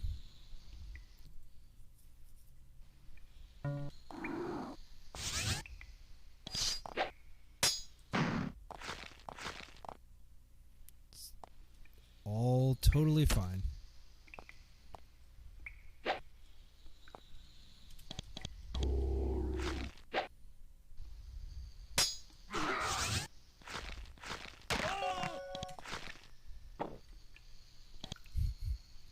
And this is why people end up, like, giving up on these.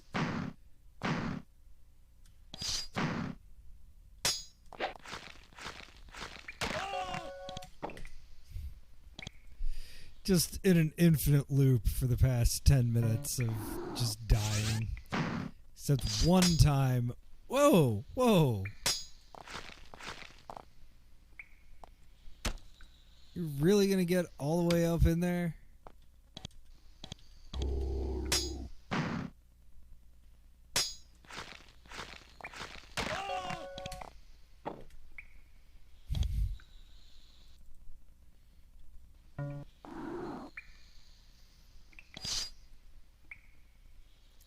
Why don't we wait for them? No, we can't, because she can just keep injuring us.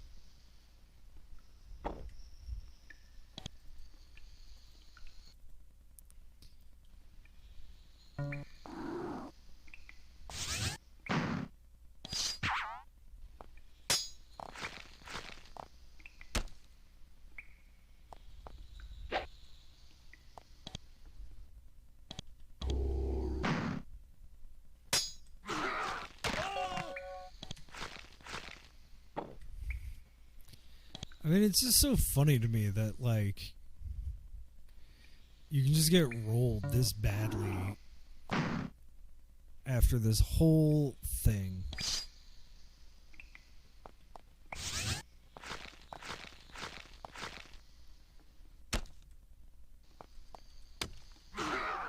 Nice.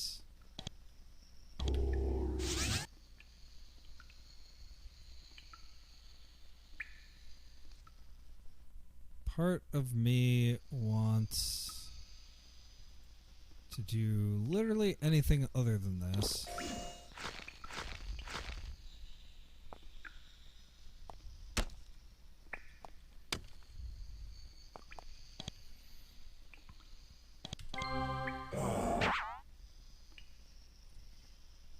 I wonder if he can just sit here and tank.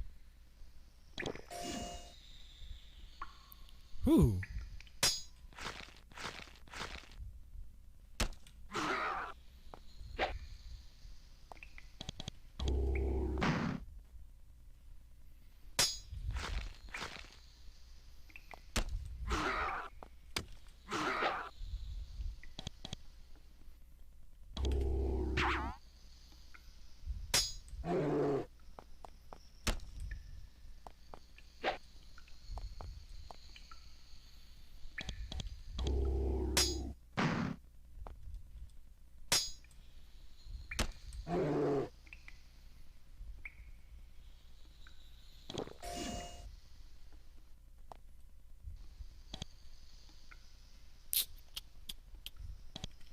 Now let's do that Ravage Life.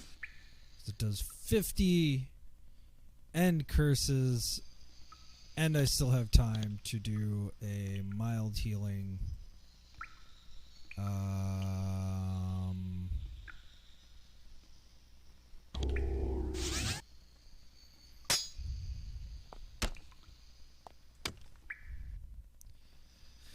Oh, all right.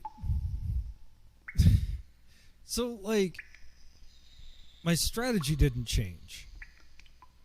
It's just the RNG didn't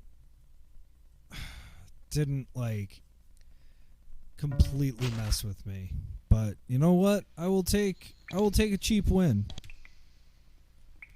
What do we have here? We have ass skin gloves and a healing draft. Alright, so blocks 5% damage. 6%. No, 8% is better than 6.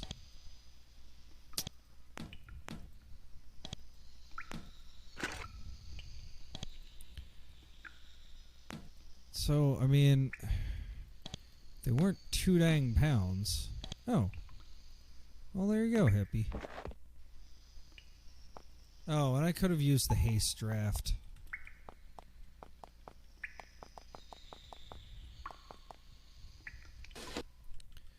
Well, now we're escaping. As you, at last, you reach the passage leading out of the catacombs. You check your packs. Your treasure is still in hand. Now, if you take the message back to Shadow Valley Fort, you may be able to get some hints about the situation in Shadowvale.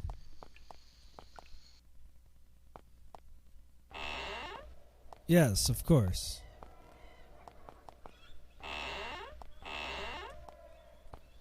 Let's go. There's nothing creepy about this. Let's go, let's go, let's go. We escaped. We finally got through it.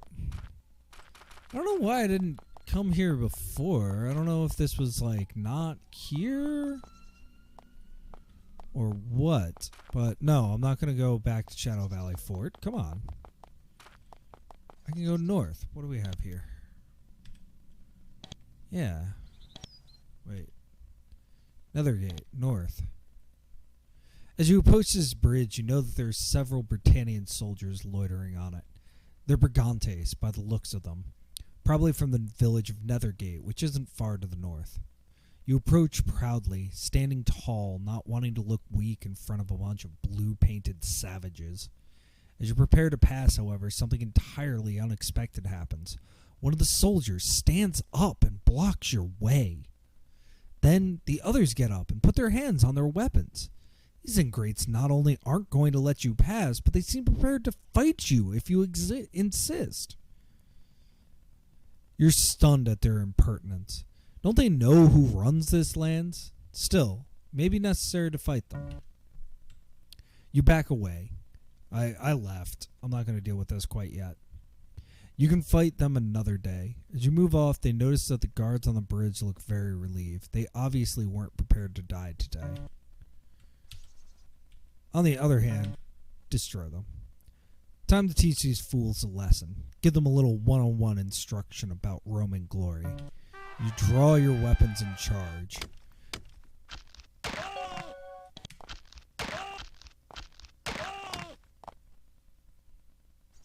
Please don't kill me.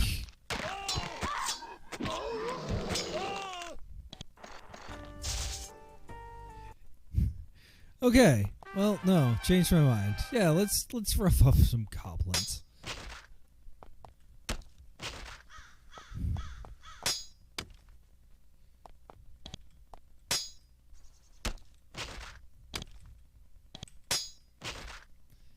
Yeah, that was a little bit easier a fight than the last two.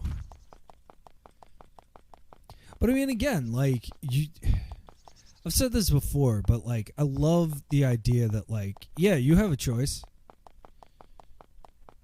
Like, it is entirely up to you if you want to, like, go and try and kill these guys. And if you can do it, you can get past there.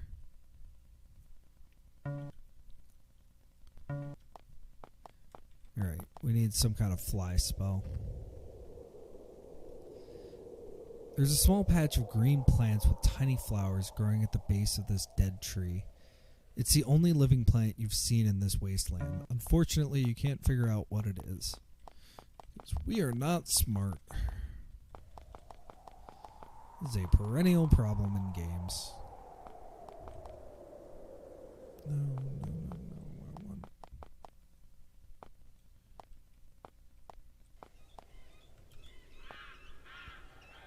You discover a shabby outpost. Oh. This is the shabby outpost that we attacked and they immediately rolled us. A recurring theme.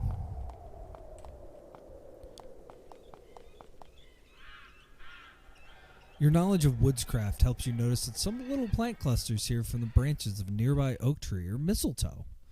Mistletoe can be made to make some powerful concoctions. Yeah, sure, let's take it.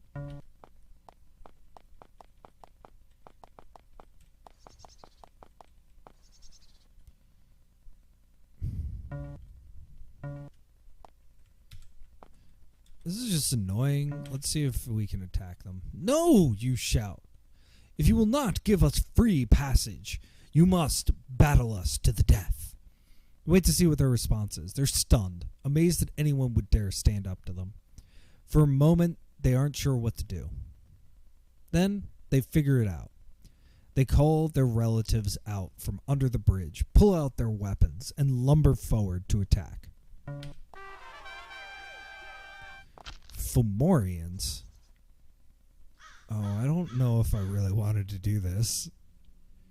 Alright.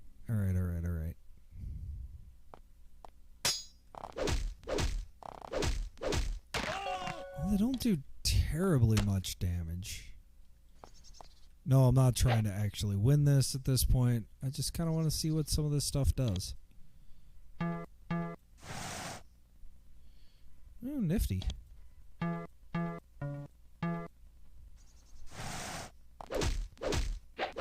Oh no, they do a lot of damage. That guy just does good armor.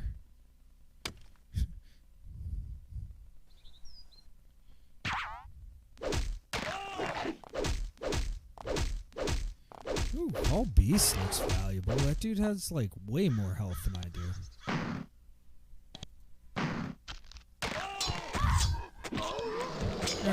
Alright. Nope. We just pay the $5. It's fine. It's $5.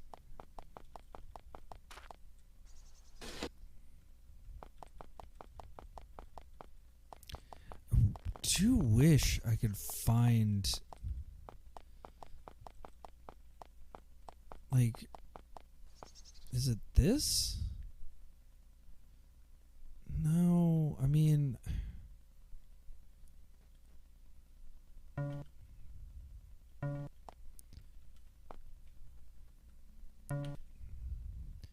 you pick up the items, and I should have read that, but basically we saw that last time. There's a bunch of stuff. You pick up the items and pocket them. Who knows? Someone decided to take the time to collect them. They must be useful for something. Satisfied, you turn away. These items may even turn out to be quite valuable. As you look around for the strange items, you start to feel strange. Your legs feel heavy and your hands feel clumsier. As you stumble around a bit, you wonder if you did the right thing.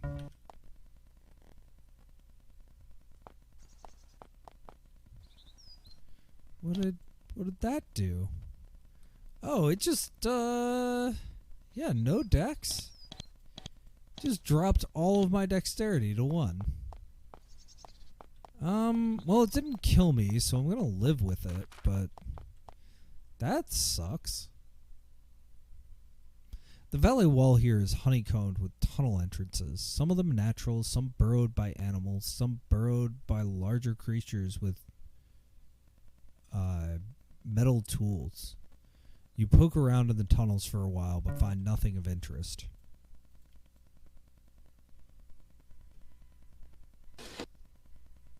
What if...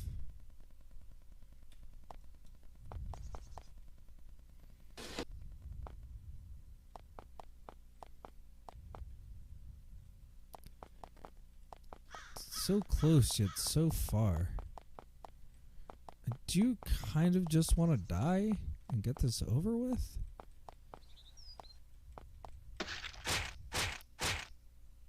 You know what? No, I'm gonna be cheap here and just save scum that, because that was unfortunate. But also, why would I do that? Like, I knew that was going to be bad.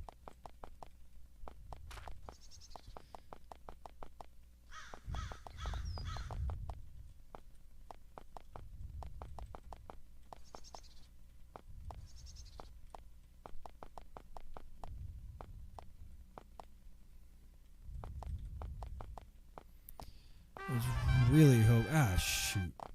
Wasn't really paying attention. Oh, it's just one?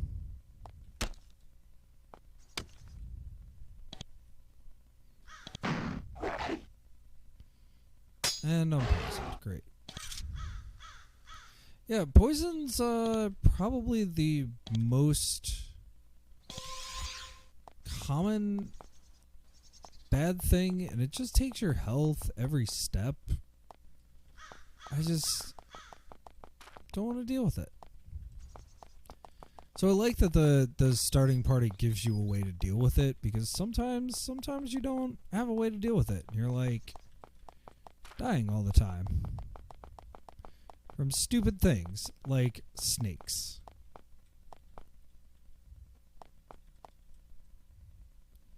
Oh, it's the merchant. I don't want to talk to him. I don't really want to go all the way back. There's a small group of Roman soldiers patrolling the land surrounding the fort. They're very alert and very nervous, and now that you've seen some of the strange creatures in Shadowvale, you can see why. Now that they've been told that you can be trusted, they're kind of friendly. They greet you and warn you about the savages and beasts wandering the roads to the north. Then they resume their patrol.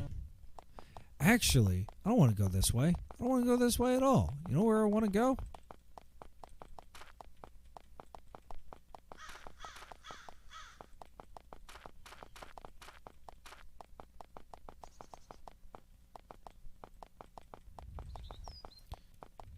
Ooh, There's a tower. Yeah. Yeah, this is where I want to go. Yeah, pay them. They've gotten like 50 gold out of me at this point. But I bet I can cross this now.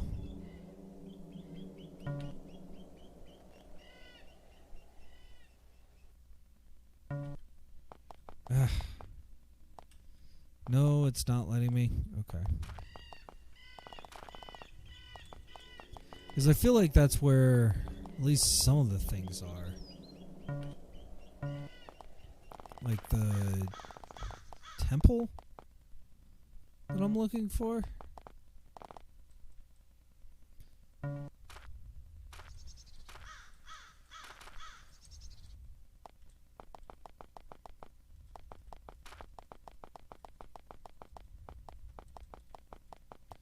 Run, run, run, run, run, run, run, run, run, run, run, run, run.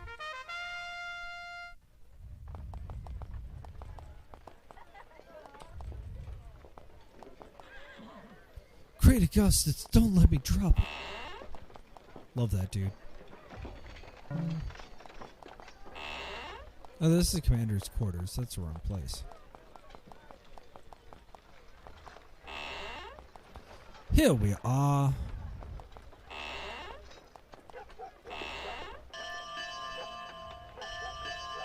Oh, hey. You enter the commander's office and present the leather scrolls. Vibius looks at them dubiously. Then he takes them from your hands and gives them a closer inspection. Well, tell me where you found these. You describe your adventure in the ruined hall. Interesting, but not hopeful. These scrolls were buried far away from the meeting hall. It's unlikely they contain useful information. Plus, I can't make any sense of them. Still, Gaius knows a lot about old writing. I'll have him take a look. We may be able to get some information from them. He gives you another pouch of coins to replace your lost supplies. Then he said, return to your quarters for the night and come back tomorrow. We'll see if we can make any sense of it. Okay. Quest has been completed. You all gain experience. 250 before level adjustment. So not that much. Not that much for all the work I put in. But this guy, yeah. I want to see weapons.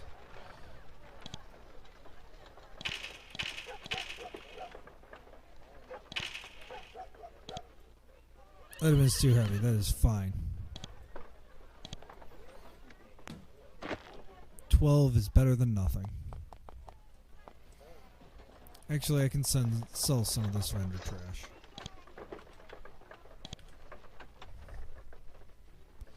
What vendor trash can I sell? Wow, 31 mistletoe. I don't know what to do with all that. Sell the wooden shield.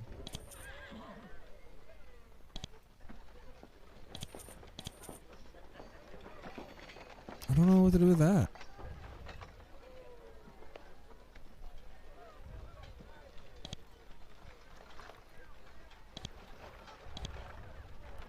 Alright, interesting.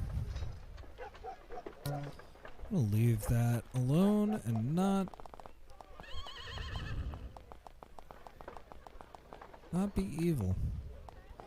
When can we fight?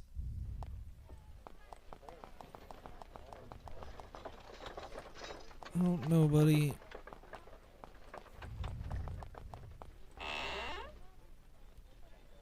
You return to your chambers. They're very nice. Clean floor, comfortable beds, the amazing luxury of stone walls and a roof. Whatever else you can say about the situation, this is one nice fort. Your beds are still here, promising a nice long rest. An experienced campaigner makes sure to grab some rest whenever it's possible. Do you sleep for a little while? Why, yes, we do. Exhausted from your adventure in the ruined hall, you lie down and sleep. Sleep comes, but it's a poor excuse for rest. You toss and turn. Then, in the middle of the night, voices come to you. We are watching you. We see what you do. We see what you do to our brothers. The way into the heart of the veil has been opened, but even there you cannot escape us. We are always beside you. We live in your dreams, and one day we will devour you from the inside out. Then you wake up bathed in sweat. It's morning. We'll be right back. I'm gonna put on some music, and we'll be right back. Alright. So last we left off, let's get back to gameplay. Last we left off, we were bathed in sweat, and it's morning. And we need to click mouse to continue.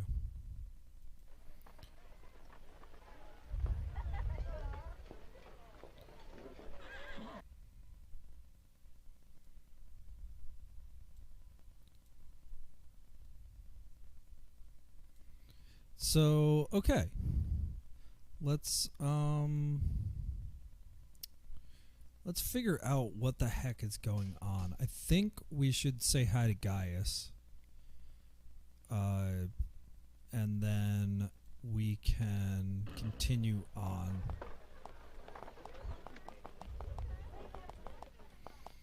So, the real question is, do I remember where Gaius is? I think he's in here. No. What I really want is to get my hippie to have some more strength. But that's 6 skill points, and he only gets 5 per. So we need to wait anyway. Unless I can... I mean, I have enough money to train him... just buy the training. So maybe I should do that.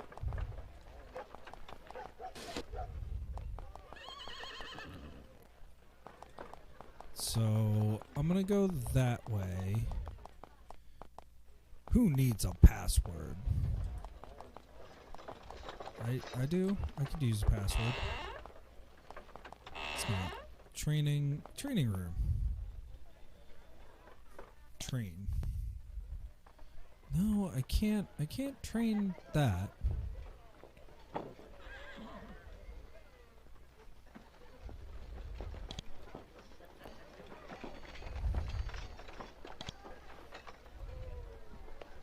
Sort of training do you offer?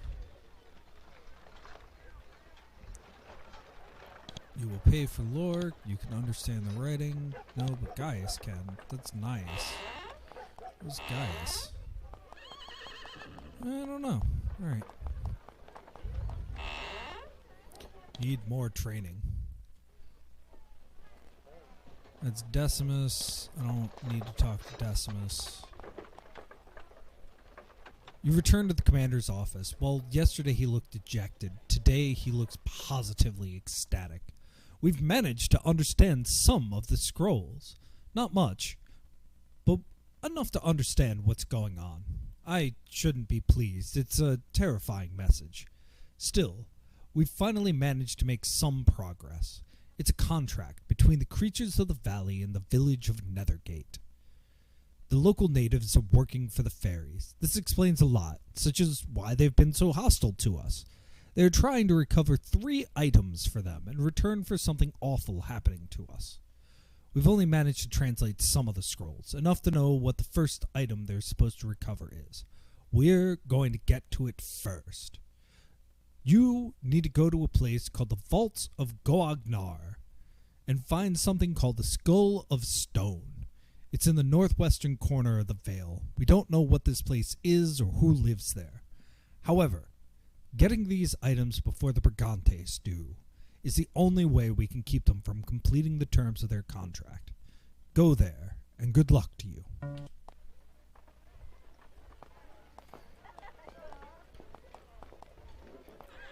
Alright, what does Decimus have anything? Decimus sits at his desk, juggling scrolls in a marvelously synchronized dance of paperwork.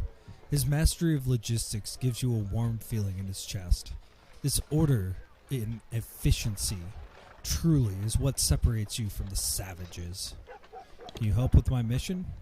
You need to go to this vault of Goagnar in the northwest corner of Shadowvale.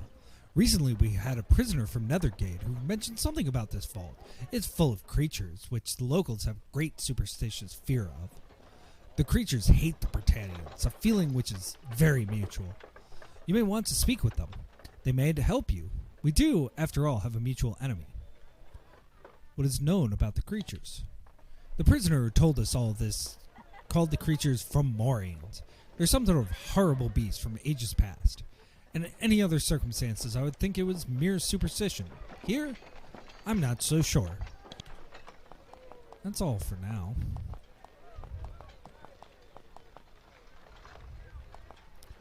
Alright. Well, there's nothing more we can do here. And we're all healed up. So, we have the Fomorians. Let me just do some more exploring, since I can. Wadded up at the base of the cliff, you find the stripped corpse of a Roman soldier who clearly met some sort of violent end. Whoever killed him did so with a blunt object, then stripped him of all goods and left the body for the birds. You cannot imagine who would perform such a violent and criminal act upon one of Rome's soldiers. Whoever is responsible must be punished, quickly and without mercy.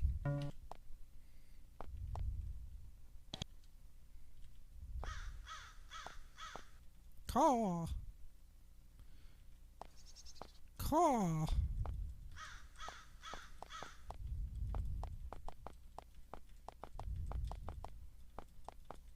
So we need to go to the northwest corner of the Vale.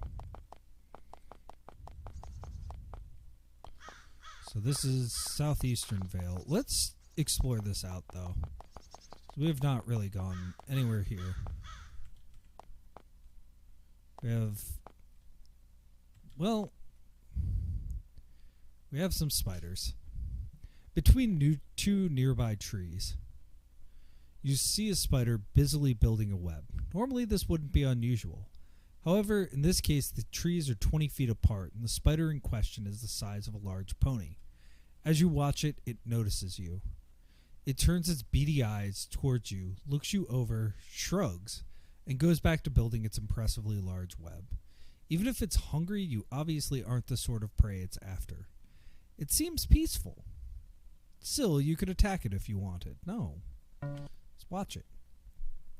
As you watch it, it continues to weave its web, a large and marvelous piece of arachnid engineering. After a while, it seems to decide to rest and climbs up to a nearby branch. It looks at you again. Then, much to your surprise, it starts to speak.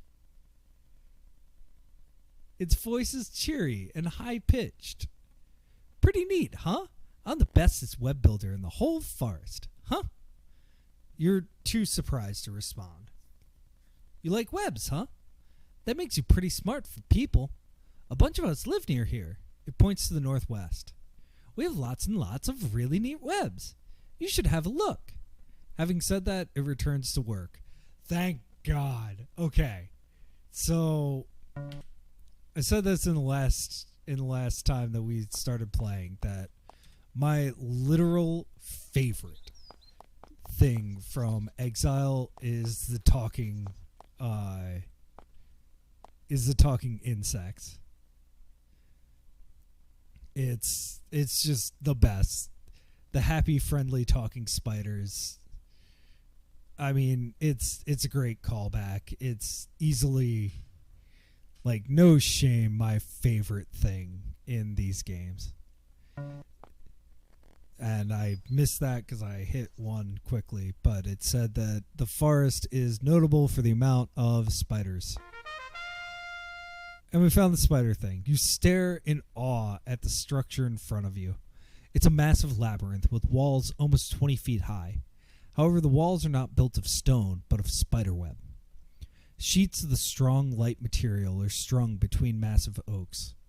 Countless bugs have perished here, stuck to the walls of the maze. The stuff is not only strong, it's sticky too. Looks like you'll have to make your way inside the hard way, by trial and error. As you stare at the imposing structure, you hear voices coming from inside. They're far away, but the speech is high-pitched and carries quite well. Whoever is in here sounds very cheery, even high-spirited, peculiar.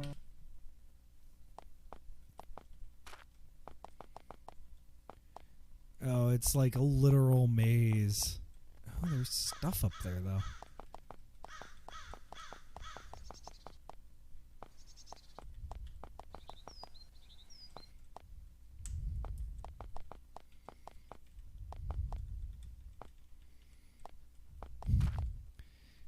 Alright, well, I found one dead end.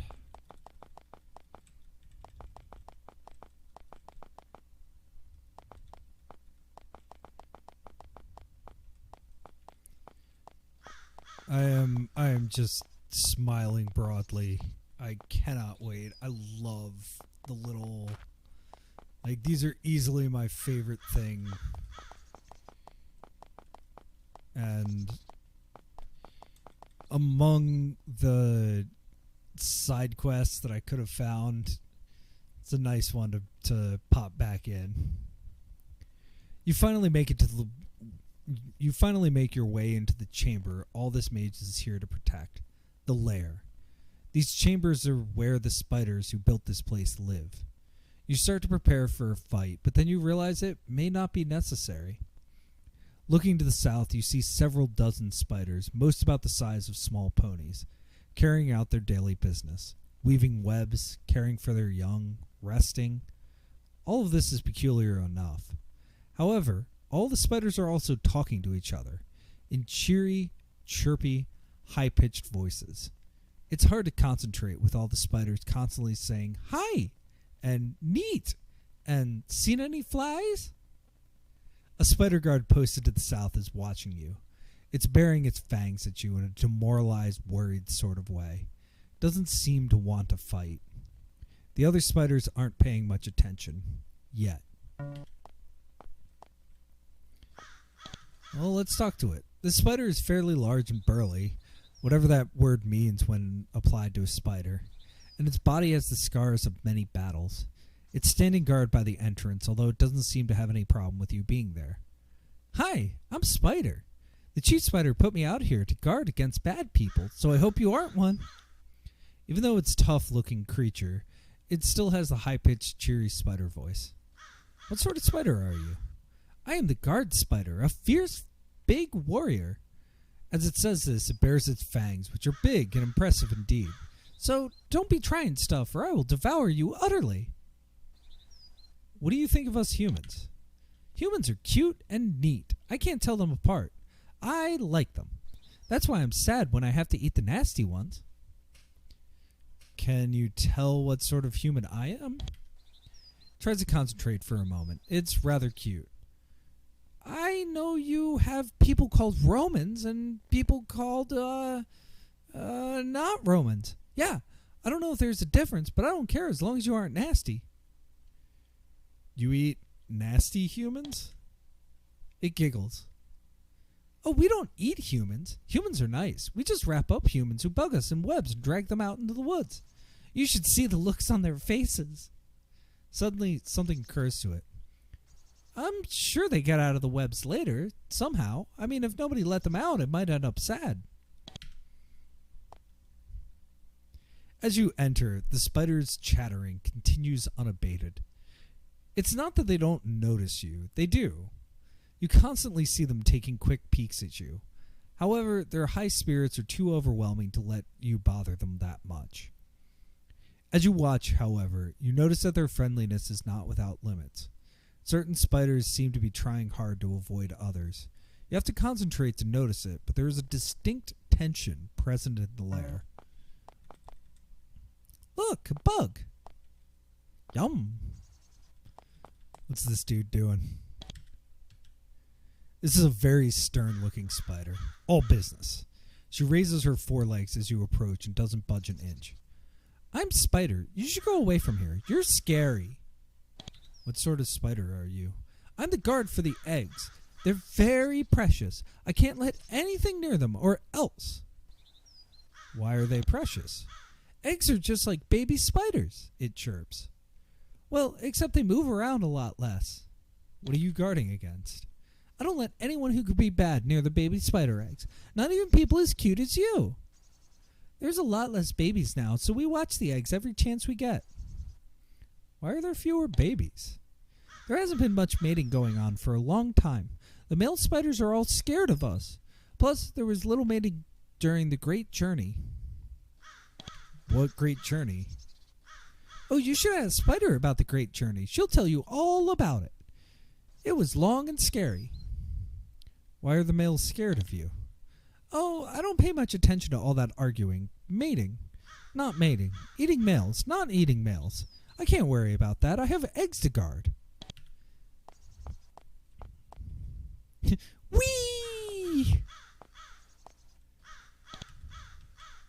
This is a large alert spider, watching protectively over several frolicking baby spiders. All of its eyes are careful and alert. It turns towards you, nervous about your presence. I'm called Spider, but you can call me Spider. Without thinking, it reaches out with one of its legs and collects a wandering baby spider. It squeaks in protest. What kind of spider are you? I look after the baby spiders, the tiny ones. It points at them with a pedipalp. There's 6 of them. It makes me real sad. There's less of them than there used to be. Why are there fewer baby spiders? It's so sad. Sad and scary. The male spiders are avoiding us females now. We scare them a lot. Why are the male spiders avoiding females? It's not fair. They're mad at us because we eat them sometimes. It's not like we can help it. We get so hungry. And they start to look so yummy. It's an instinct, you know? Okay.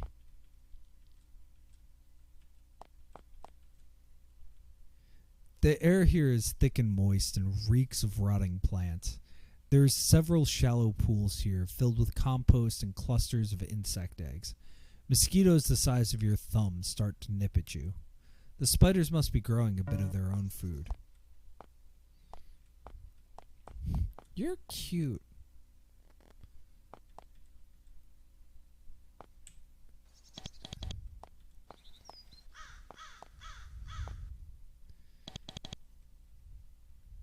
Whee! Meet a young adult spider, only about the size of a sheep or wolf or another smallish mammal. It watches you with great interest. Hi, my name is Spider. Yeah, hey, pleased to meet you. You're a human, right? Don't worry, I'm not scared of you, at least. What does scare? Oh, what sort of spider are you? It's overcome with excitement. Wow, I'm talking to real humans. Neat. I'm just a young spider. The world is a real scary place. What do you think about us humans? I hear there are lots of sorts of humans. Some wear funny clothes, and others wear different types of funny clothes. And they're missing a lot of their legs, and they have more teeth but smaller. Like you. Huh. The other spiders are right. Humans are cute. Alright, I do have another question. What does scare you?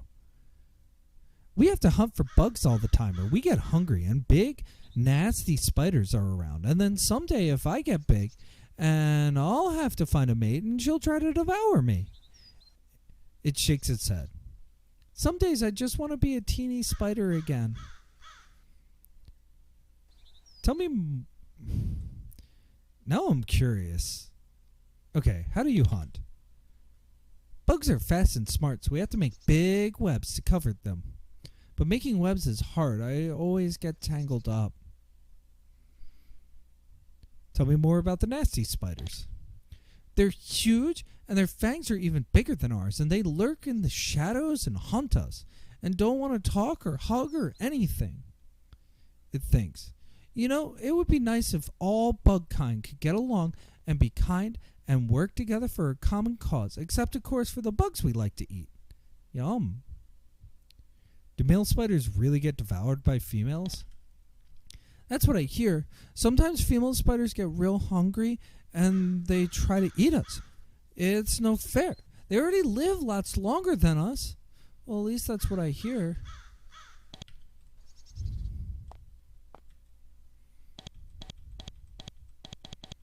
Why are you blocking my way, bro? You meet the largest friendly spider you've seen so far. It stands tall and proud, coming up almost to your waist. Its body and legs covered with thick brown hairs, each about 6 inches long. It's quite a sight. I am called Spider, it says proudly, standing up even higher. I am the chief spider. Indeed. What does a leader spider do? We spiders want to eat yummy bugs and have mates and build webs. That's what makes us happy. But when things make all this hard, they turn to me and I make it better. It moves its forelegs in a shrugging motion. Or I try to. But it can be all hard and stuff. Then I need to go find help. How's the mating going? It sighs and sort of awkwardly shakes its head. Oh, the main thing is very sad. It's a big angry fight and argument and stuff. If only someone could help us figure out what to do. Why do you fight over mating? Female spiders have always eaten male spiders after mating. We're sick of it. The males are all real mad at the females and staying away and not being nice and stuff. It's awful. I can't figure out what to do. Maybe you could help. You're the leader here?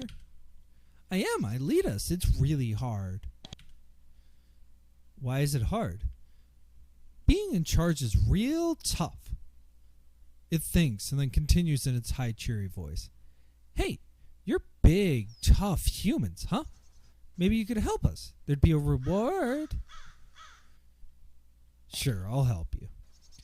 Things are very sad here. The male and female spiders are all arguing all the time about devouring and stuff. I can't figure out how to settle things, but there is someone who is wise enough. We need someone to go visit the Widow Queen. She lives in a maze of thorny vines far, far to the west. Tell her of our problem and she may be able to solve it for us. If you do, we will reward you. All right, tell me about the Widow Queen. Ooh, the Widow Queen is really scary, but she's the oldest and wisest and hungriest of all the spiders. She lives in a real scary maze way, way to the west. Be careful around her. She always wants to eat things. All right, that's all for now. Thanks.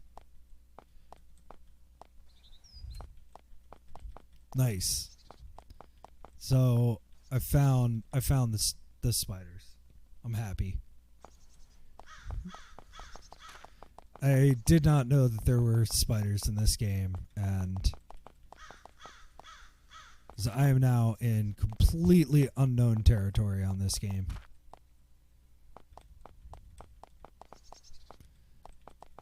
Now, they said far, far to the west. I have a feeling this... Ooh. What? What do you mean? What does that map mean? Okay. I guess nothing.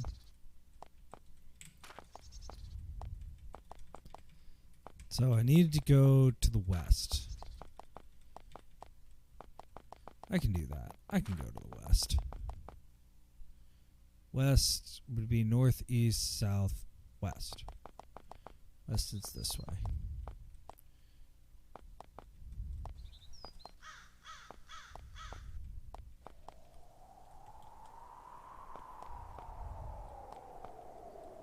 Okay, that's just trees.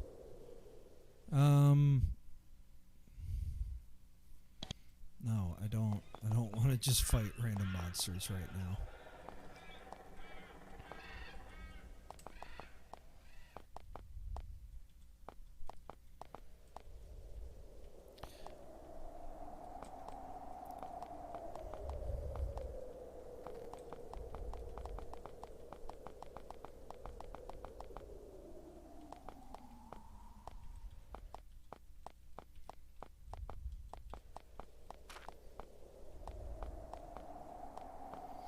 Okay. Well, area mapped. Always important.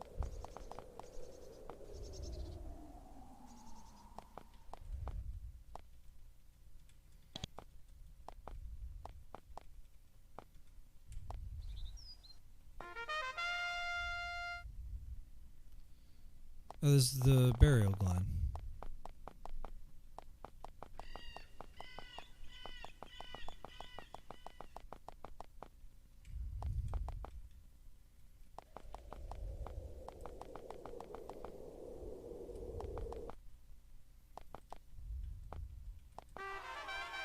Ooh, 6 ghouls just hanging out.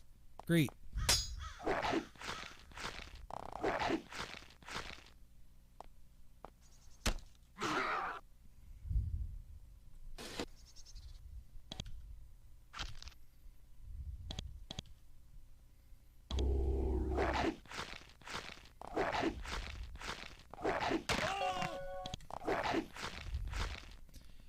I did not want to fight these guys. There was nothing worth finding in that. So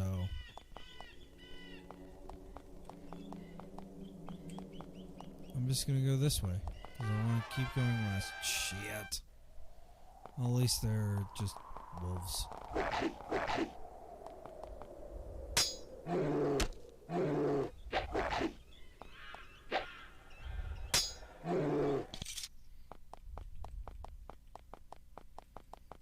Said far to the west. I've been as far west as I can get. So far.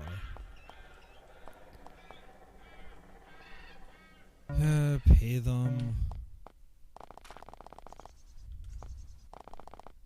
Can I get across this bridge yet? Nice. You start to cross the sparkling bridge. It feels like you're walking into a cloud of floating, dancing motes of light. Seems like it's not the stone that's sparkling, but the air around you. The lights swirl, coalescing and spinning around you. The lights start to make you feel disoriented. It almost feels like invisible hands are trying to gently turn you around. However, remembering the odd dream you had, you stiffen your backs, focus, grab the railing, and struggle forward.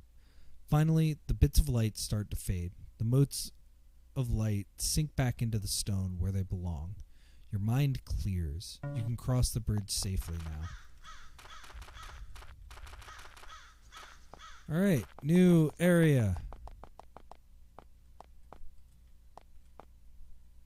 As you hike by, you can't help but notice that this boulder has some runes carved in the side. Years of sun and rain have worn the rock and faded the letter, which weren't carved too deeply to begin with. Fortunately, your hard study of rune reading and related arts helps you figure out some of the words. You read the words strange and wondrous and under me. On a hunch, you start digging out the dirt under the boulder. Soon, you start digging items up. Alas, they aren't coins and jewels and rings and such. Instead, you unearth a small pile of old dirty trash.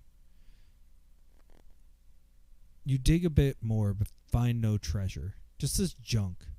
Still, somebody decided that the trash was worth careful concealment. Maybe it's useful. I'm going to leave it for now. You consider taking the trash with you and then swiftly return to your senses. You walk away, leaving the smelly junk behind.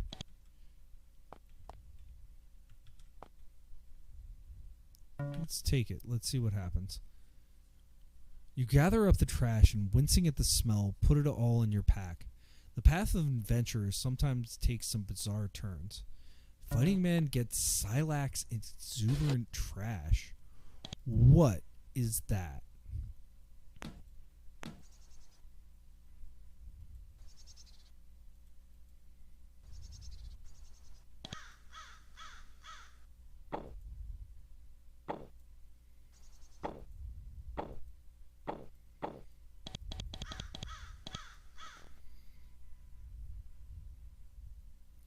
There we go. It seems like an ordinary item at first. The more you look at it, though, the more interesting it seems. It fascinates you, even though you can't be sure why. You have a hard time pulling your eyes away. Okay. Not far from here, you can see a forest. Massive oaks, elms, and evergreens rise up into the sky, battling each other for limited rations of sunlight. The shadows are heavy under the plant cover, no doubt providing a home for many reclusive creatures. As you walk closer, the forest looms larger and larger in your vision, and the shadows underneath grow thicker and thicker. You start to imagine that you're seeing movement underneath, constant, furtive movement in the underbrush. The forest seems to grow darker and more imposing with every step you take towards it. It's thick and wild and filled with heavy underbrush and vicious tangles of thorny vines. Looming above the center of the woods, you can just make out a large hill. There's a lot of mist around the top. You think you can see a tall structure up there, but you can't be sure. You might be able to visit. You just have to get through the woods first.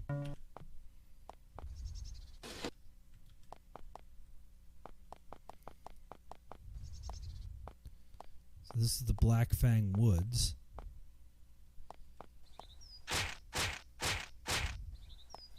Good job, everyone.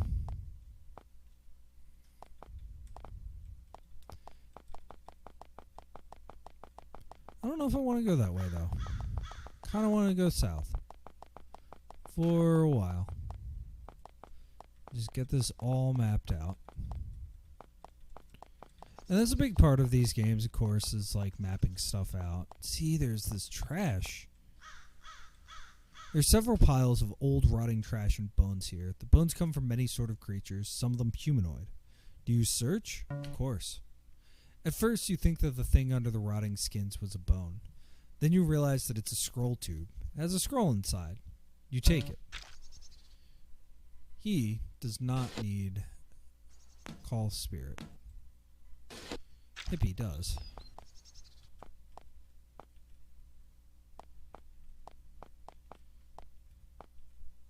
There's a shade here, wandering aimlessly, or floating.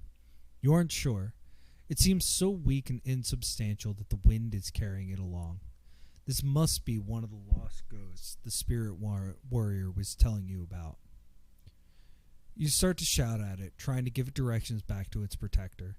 After a lot of screaming and pointing, the thing finally seems to sense that you are there. Begins to struggle against the breeze, trying to direct itself homeward. Nice. Got a little experience for that.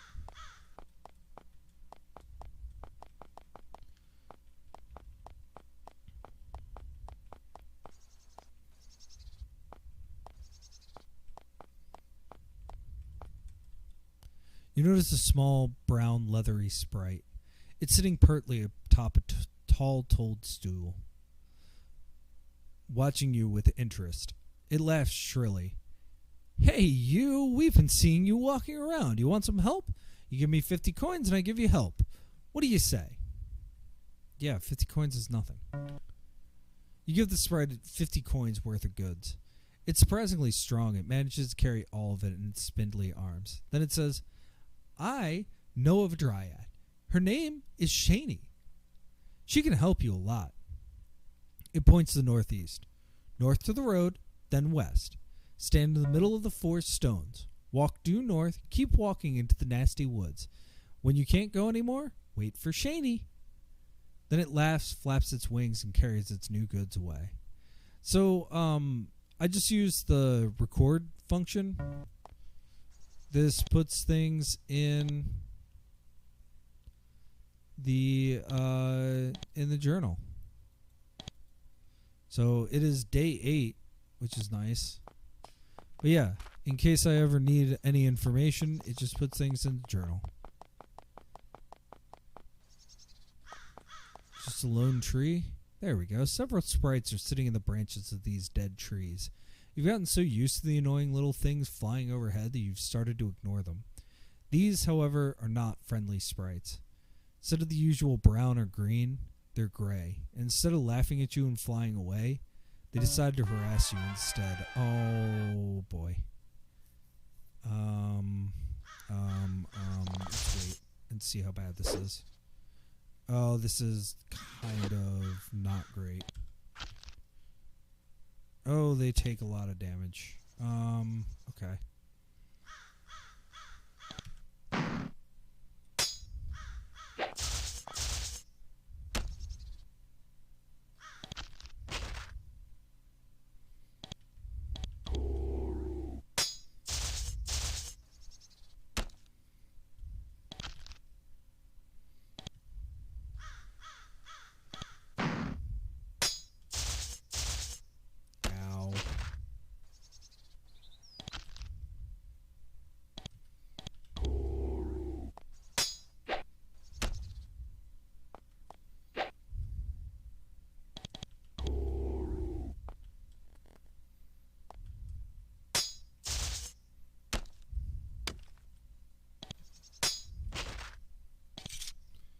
The sprites lie on the ground all around you, all of them dead or dying. One looks up at you and says, just before it expires, in a weak, high-pitched voice, "Why not die now? It's the end of the times." Okay. Positive, happy vibes. Yes, this is what I saw a long time ago. It's just a rock.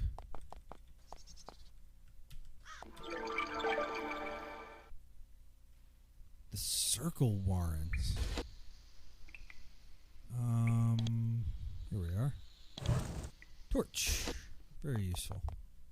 Oop. Please tell me. Okay, good. You've stumbled into another one of the network of caverns that seem to invest Shadowvale. The entry cavern is impressively large. The walls bear the signs of recent excavation. You aren't sure whether this is a natural chamber widening by enterprising goblin slave labor, or whether this whole complex was dug out of the surrounding peat. You are confident, however, that these caves are infested by the typical nightmarish inhabitants of Shadowvale. You can hear them in the shadows, hissing, snarling, and looking for meat. Peering over the edge of the cliff to the south, you can see that not everything in here is a hideous monster. Looking below, you see what looks like a lone Roman soldier sitting by a small fire. He doesn't notice you. Okay.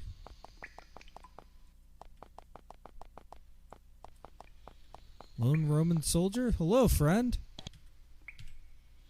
Harun.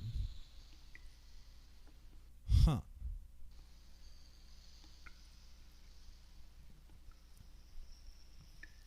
From a distance, this man looked like a Roman soldier. When you get close, you can see that while he wears your armor and wields your weapons, he looks very different. His skin is dark and his hair is short and black. When he sees your confusion, he stands and bows. Then he speaks in an unfamiliar accent. "Please, do not be alarmed. I know I seem strange, but I am as loyal to the Empire as you. I am Harun, and I have come a very, very long way. Now, I am tired, and there is an urgent problem, and I require assistance. Would you hear my tale?" "Oh yeah, I'm just going to kill him. No, I will listen." Harun bows again, and rests by the fire. "I come from the eastern reaches of the Empire, a dry, sandy place, many unpleasant sects, many rebels. I've heard story of what it is like in the Far East. Rebellion-racked Britannia seems pleasant by comparison. With great effort, I became a Roman soldier. I believe in the Empire. I am faithful to it. But I am not entirely separate from my people and from the old tales. Since you have spent time in Shadowvale, you know how some of the old tales are turning out to be true. I heard rumors during my patrols of a mysterious sect, of strange powers, and of the desire of those powers to travel far away to this wet, uncivilized place. I investigated privately. I listened to rumors. I did some questioning. I heard tales of a conspiracy, of rebels hiding in the sewers. I descended. I fought. And then I came to the artifact. Yeah, what are these rebels? Some in the Far East follow a different religion, one I doubt that you have heard of. They are a rebellious people with holy books of their own. I would rather not go into it. Tell me about the artifact. It was a powerful spirit, straight out of the tall tales. I faced it. Its power, it was overwhelming.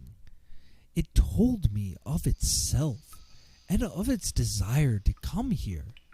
It wanted to fulfill some compact and to use a gate. Obviously, I did not understand it. I still do not. And I am not sure that I want to.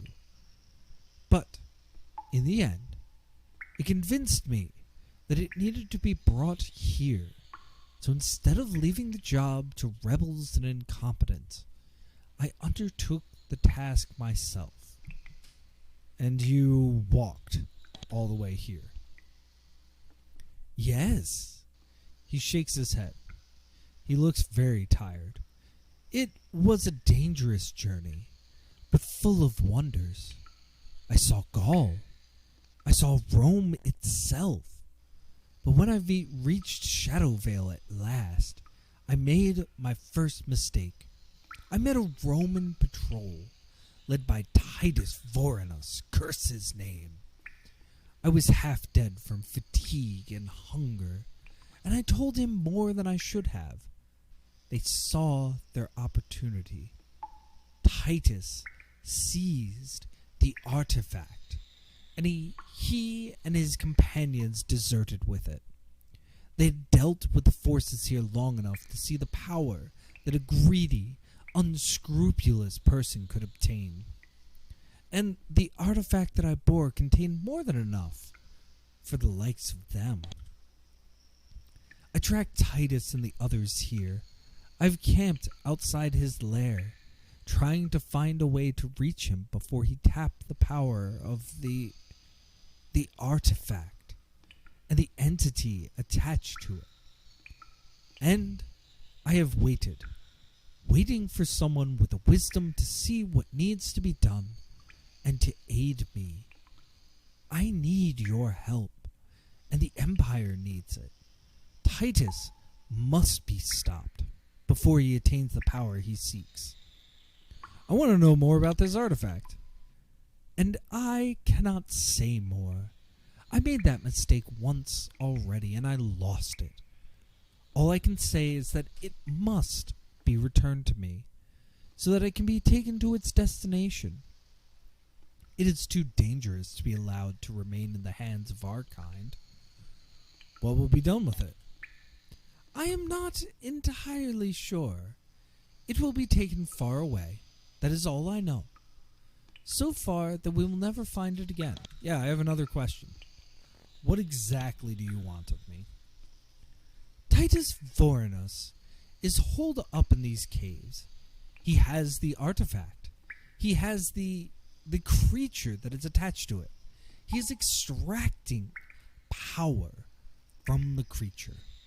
He must be stopped before he becomes too strong.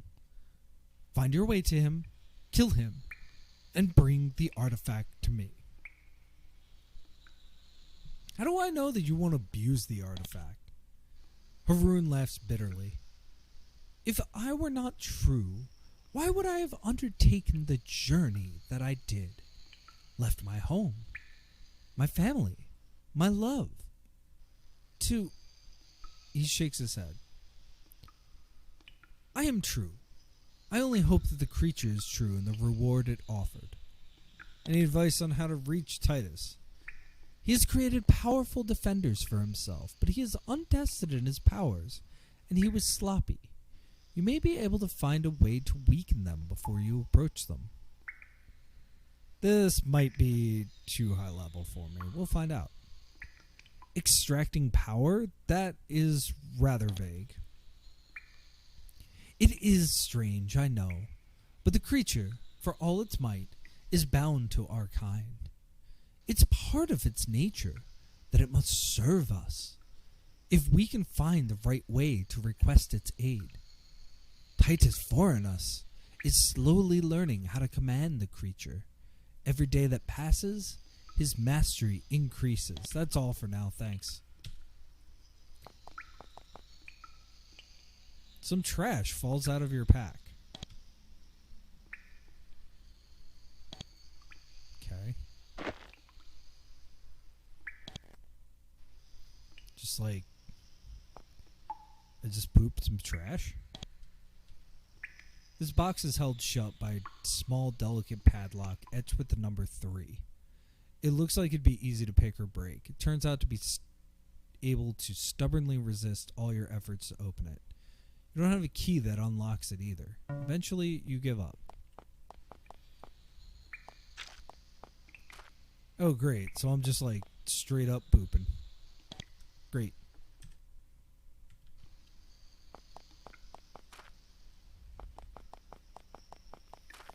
Yeah, let's go this way.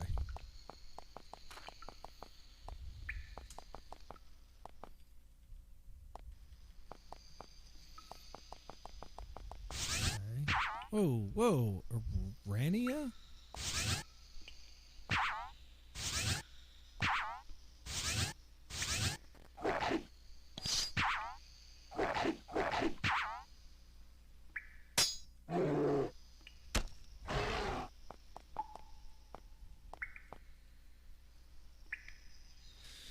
Okay, I think these are spellcasting spiders.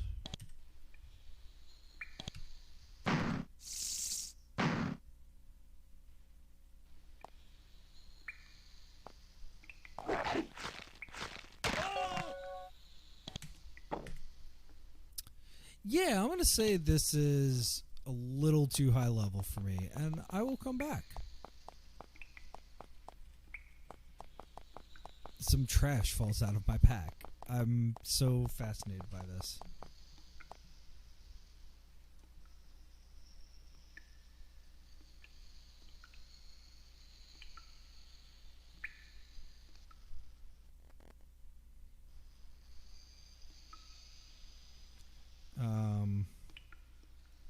Yeah, I don't know. I'm just kind of chilling.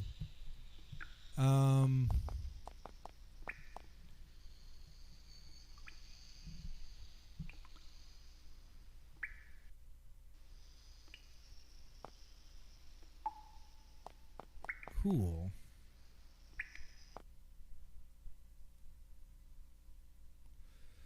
Alright. So let's skip that for now. This entire area might be too high level for me. But I'm trying. You hear the sound of crying from the nearby riverbank and walk to investigate. When you get there, you find something out of the ordinary. You meet a young boy bawling by the water's edge. When he hears you, he turns to look. He doesn't seem to be the least bit afraid of you. Before you have a chance to think about what a boy might be doing out here alone in the wilderness, he says, "Oh, hi, please help me. I need a big person's help." The boy is small and thin for his age. Probably about 10. He has a very elfin look, and his hair is very short and fine, almost like fur. He seems human, and yet there's something very strange about him. Appearances can deceive. He might be dangerous, or he might just be a boy in need of help. Yeah, let's approach. The boy looks sad and points at the river. "I was playing with my ball here, but then I lost it. I dropped it, and it rolled in the river, and it's gone, and I can't find it. I think it might be on the other side, but I'm not sure." He wipes a tear away with a long, skinny finger. "Bring my ball back to me. I'll give you fair payment if that's what you're worried about. Please?" He sits down and resumes his crying. Alright, picked up another quest. I do like this quest system. I don't remember it in Exile offhand, but maybe that's just because I haven't played Exile in a really long time.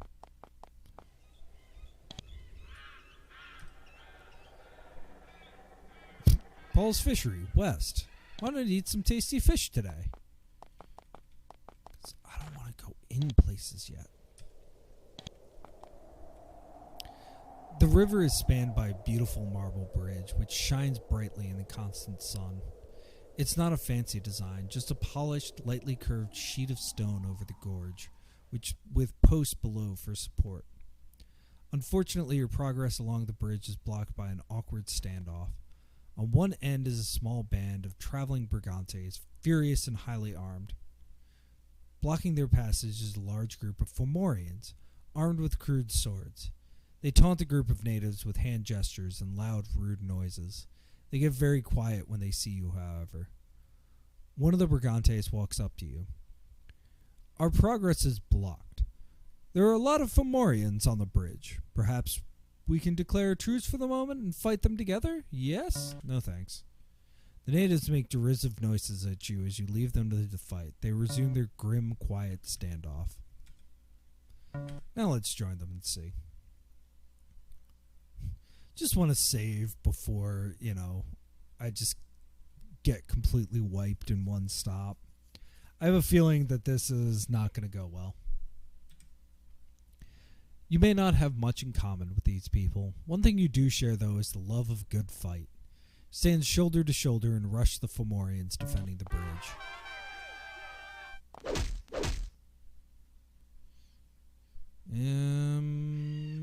Let's just wait.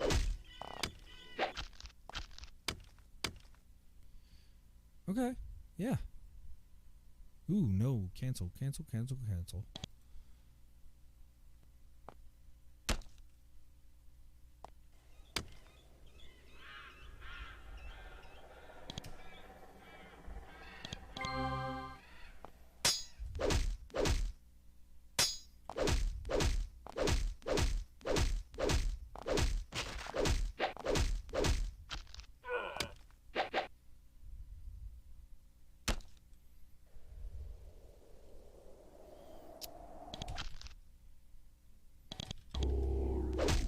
Wrong guy.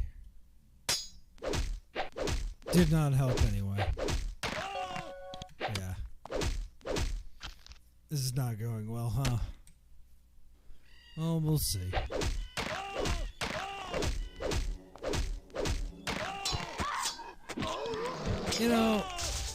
Sometimes you just get wiped. Alright, we're not dealing with that.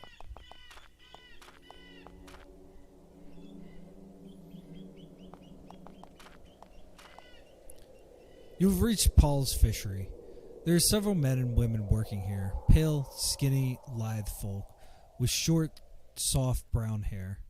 They work quietly, gutting and cleaning the day's catch and moving it into smokehouses.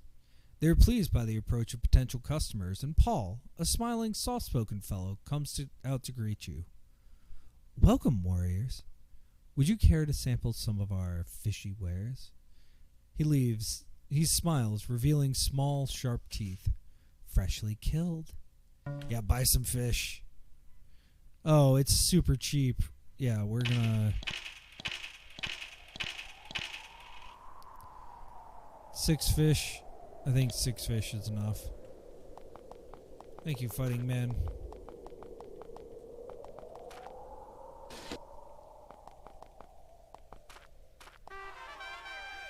Oh, I was not paying attention. Hello, wargs.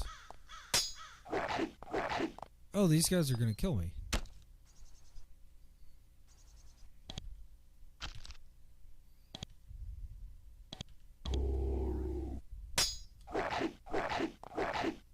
Maybe not.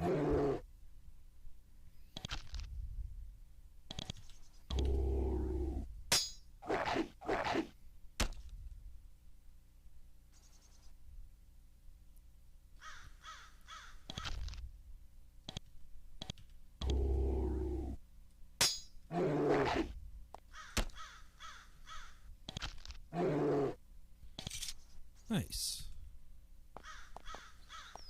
I don't want to deal with that, though.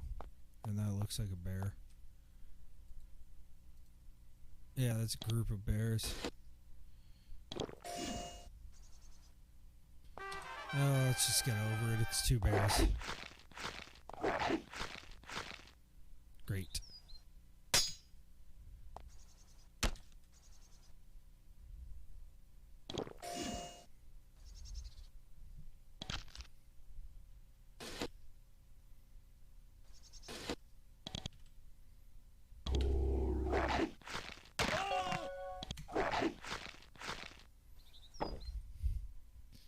Yeah, let's load a saved game there.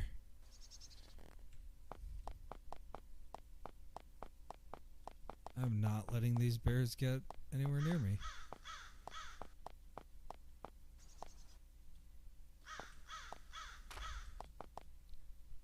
You come across a small, pleasant hut situated at the south edge of the large, grim forest. It's quite nice, although it looks like keeping the undergrowth back is a lot of work. The front door is open, so you approach. A sign reading, House of Paws, enters over the entryway. You look inside, and a small man greets you.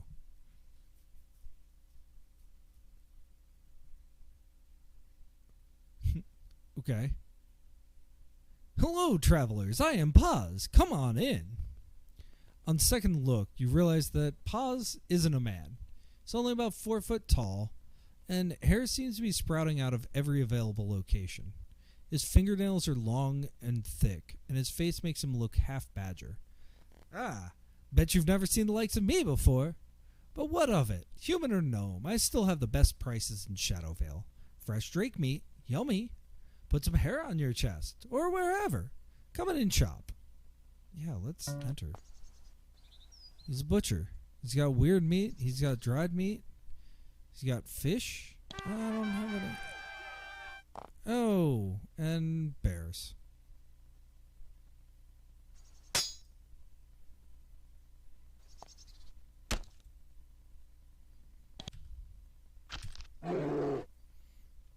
Okay. This is going better than last time.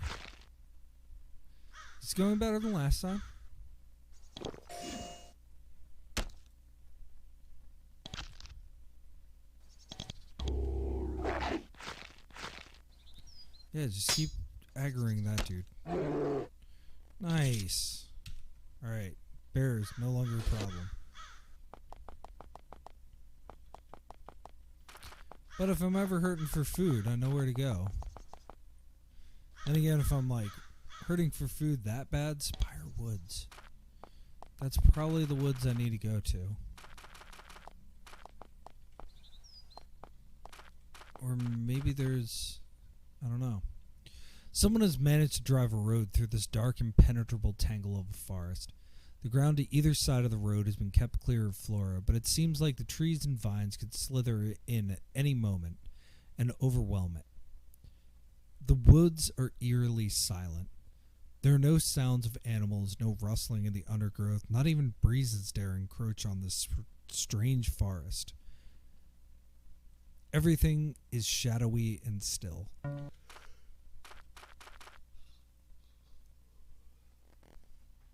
Here, the road has finally succumbed to the insatiable demands of nature. Vines have grown up between the stones and devoured them, leaving a nasty thicket for you to navigate through. The vines are not ordinary, innocuous ivy either. They are armed with long, ugly thorns. In the few areas free of vines, nettles grow profusely. You even see some poison ivy, perhaps for variety. It will be very difficult to pass this mess. Do you try? Yeah, sure. Trying your best to ignore the constant assaults from the plants around you, you hack your slow, painful way through the plants. The farther you go, though, the slower the progress and the more vines need to be cut away. Suddenly, you realize that the plants are growing. The narrow path you have made is collapsing inward. You run back to safety, pushing your way heedlessly through the vicious thorns. You make it back, alive, but not undamaged. Oh, jeez. The road is, if anything, even more overgrown than before. The thorns look longer and sharper, and you can almost imagine them turning hungrily to point at you. Remembering what happened last time you tried to pass, you back away. Okay. Just skeleton.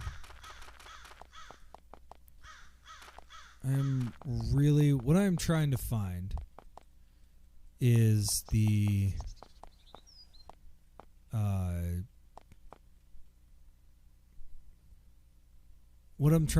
is the Druid Temple, which I have a feeling is there, but we'll find out. To the south, you hear the howl of a wolf. It's coming from inside the dark woods.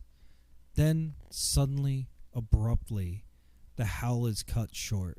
There's only silence in its place.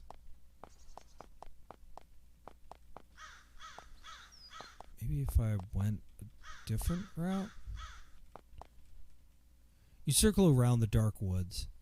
The tall trees, shadows, and heavy undergrowth continue uninterrupted. The west side is just as impassable as the east. As you hike around, you notice an ant the size of your thumb, dragging something shiny along the ground. You flick the ant away and examine it. It's a silver ring. Yeah, take the ring. You pick up the slender band, wipe it off, and examine it. It's a lovely piece of workmanship, elegant and delicate, with an ivy design etched around the outside. As you admire it, someone behind you says, "Hello." You turn to look at her. She's a beautiful young woman with green hair. She seems to be unclothed. You can't be sure. She's standing behind a large bush. She says, "I'm sorry, but I lost my ring. You seem to be holding it. It's not very valuable, but it means much to me. May I have it back, please?" She bats her eyelashes at you. Heck yeah, give her the ring. You walk up to her and, being careful not to disturb her natural modesty, and hand her the ring. She says, "Oh, thank you. You are very kind. Alas, I have nothing with which to repay you. However, I believe that soon your kindness will be rewarded. Oh, and a warning. Only try to enter the forest along the road, and then only if you are sure you are welcomed by the Cid of the Spire. Otherwise, things may not turn out well." She turns and runs into the woods. Yeah, I'm not gonna argue with her.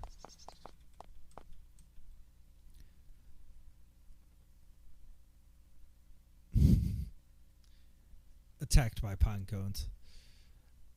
The forest is slow going. You have to continually push your way through the undergrowth. Then, much to your surprise, the undergrowth starts to push back. Branches snap back into your faces, and vines thick with thorns wrap around your ankles. Then, in concert, all of the foliage starts to work against you. Vines brush against your skin, leaving long, bloody scratches. Branches blind you, and pine cones fall onto your heads. You stumble backwards, barely managing to escape the attack. Ow.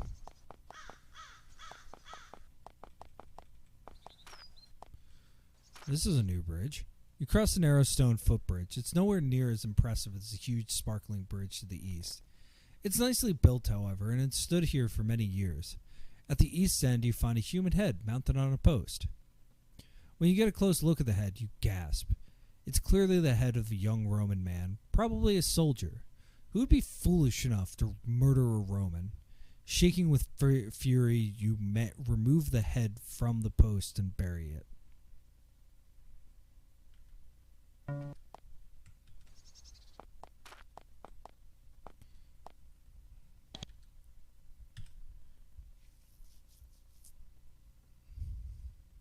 West is Venarium, north is the Fairy Bazaar, south is the Spire Woods. I don't want to go any of these ways. I just want to explore. I just want to explore. Oh, what is that?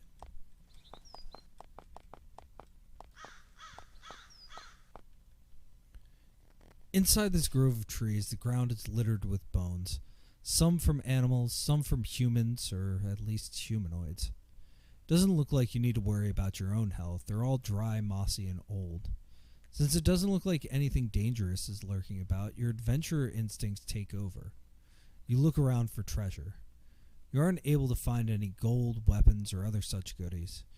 You do have the good fortune of noticing that one of the bones is actually a carving. It's a spiral, about 6 inches long, carved from something's horn.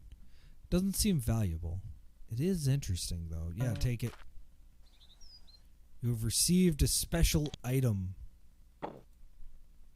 Spiral horn. This is a pretty piece of bone carved into a spiral horn shape. While it's an attractive piece of workmanship, it has no powers that you can determine. Someone's gonna be pissed that I did that.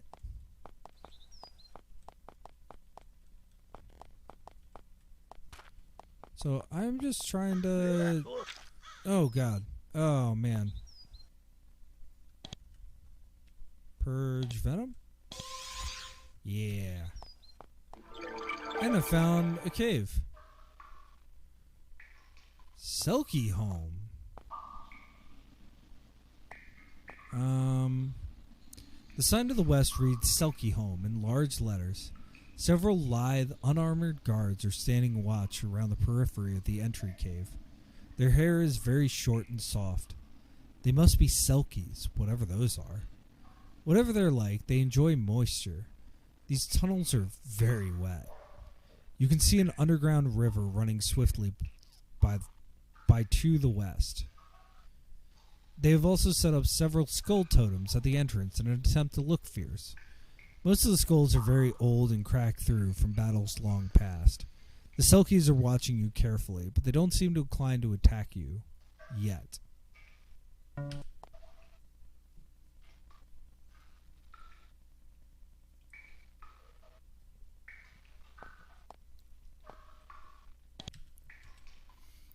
There are several Selkies lurking in the shadows of their tunnels. They seem frail creatures, gentle humanoids covered with thin layers of tan fur. But looks can be deceiving. There may well be great strength under the weak exterior. Try to talk to them, but you only get stony silence. They are full of great mistrust for Romans. I do not blame them.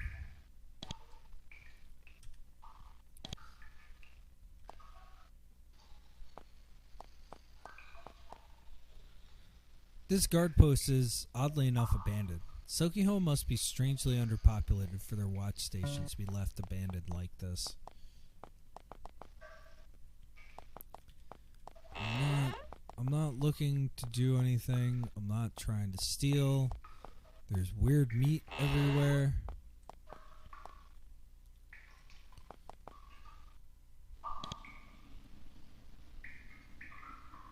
It's just an entertaining scroll.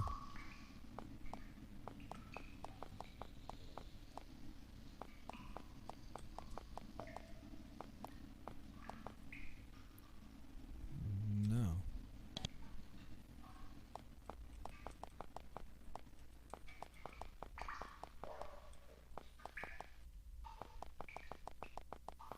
So I'm just exploring right now, and nobody's really giving me any shit. So, oh.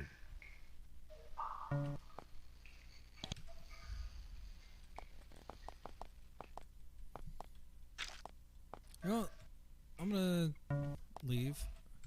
Save.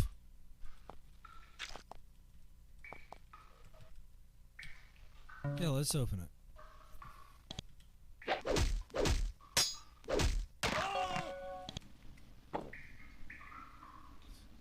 That instant help keeps popping up because canonically it's the first time any of my characters have died. I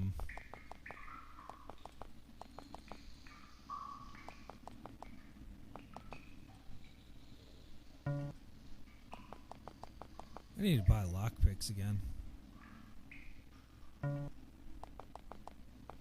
not trying to be a dick. Just trying to find out why I'm able to be here.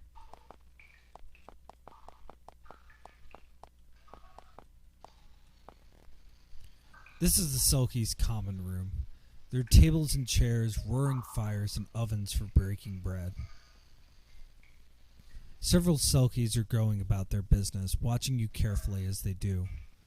This room is large, much too large for the few Selkies living in here now. There aren't many of them. Most of them are old, and there are no children.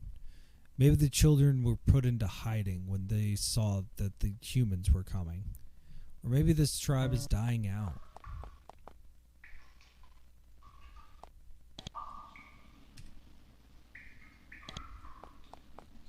Same thing. Each of these small, isolated chambers houses one Selkie. They must be creatures of solitude. They're sparsely furnished, almost cloister-like. You can't imagine that they like them very much.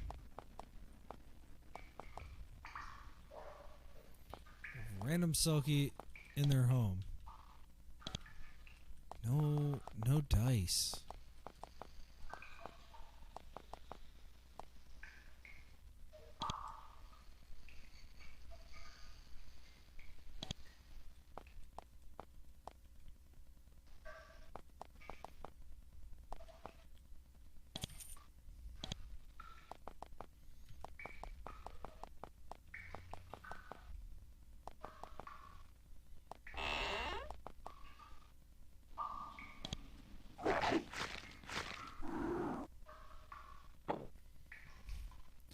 Yeah, I'm just gonna pretend that I never saw that.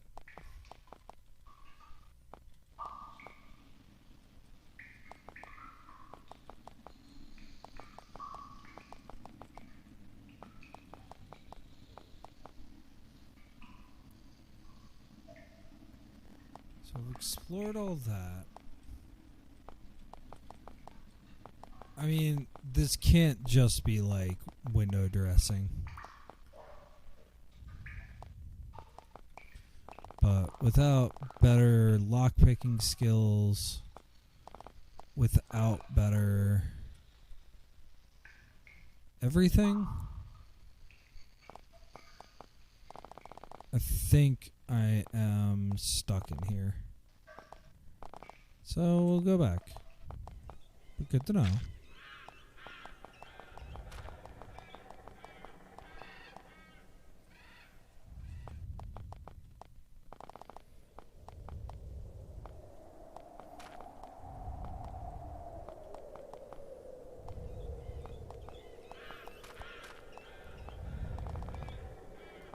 Look, game, I will be very honest.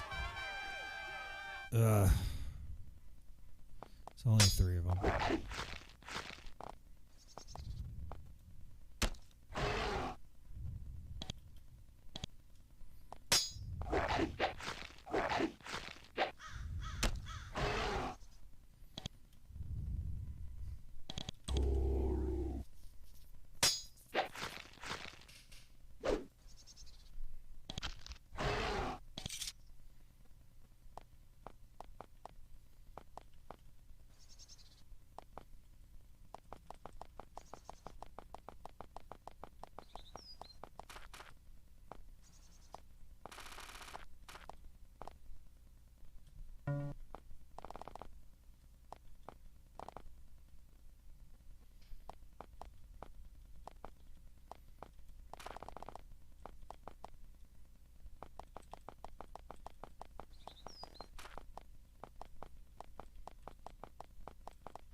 So, just exploring for a bit. I mean, this is an important part of these games. Like, I know sometimes it's like, oh, what are you doing? I think this is a good play. Well, we'll find out. This area is very hilly, and the hills are honeycombed with tunnels. One entrance to the subterranean corridors is here. It's dark and damp, and vines and old spiderwebs festoon the entrance. Enter the cave.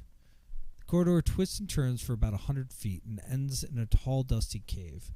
Someone has gone to the considerable effort of carving runes into the walls with a stone knife. Take a look at them. With effort, you manage to discover the messages. Most, unsurprisingly, are deranged rantings about boggarts and strange voices. Some of the words form a ritual. You can now cast the spell Stone Guardian. Oh, that's good. We have another cave. Let's enter it. You have to be very careful climbing down into this cave. It's very slippery and damp, and occupied spiderwebs keep brushing against your faces. Eventually, you reach a large chamber. At the far end of the chamber, you see movement. A large reptilian head pokes its head into the light. When it sees you, it hisses an alarm, and its family rushes forward. Ooh, 8 giant lizards is a lot.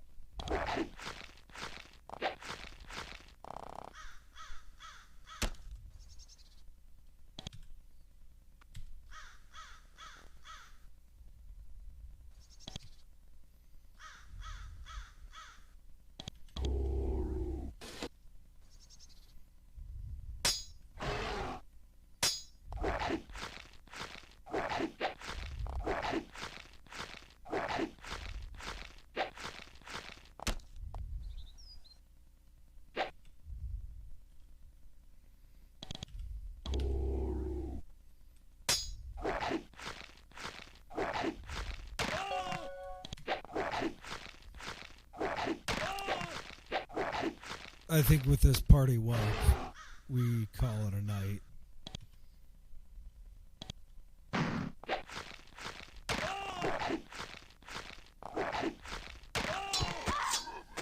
That's a party wipe. Where did we last save? Oh, in the Selkie.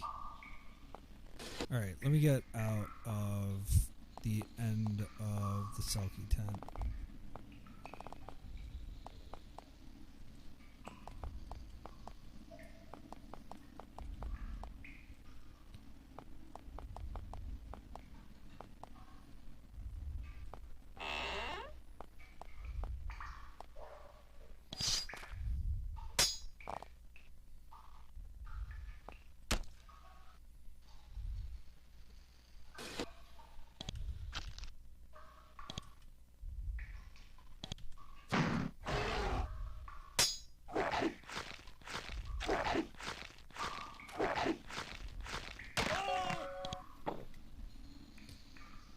Alright.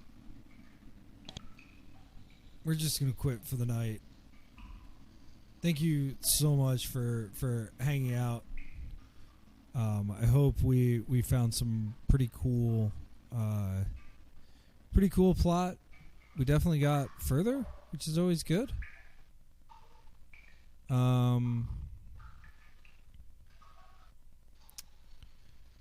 I am very tired. I am gonna raid. Oh, we've got some good choices. I think what I'm gonna do is I'm gonna raid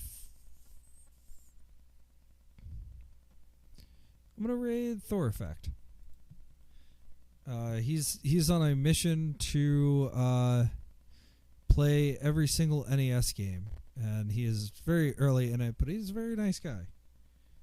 So I'm gonna follow raid him with all of our viewers and see what's going on.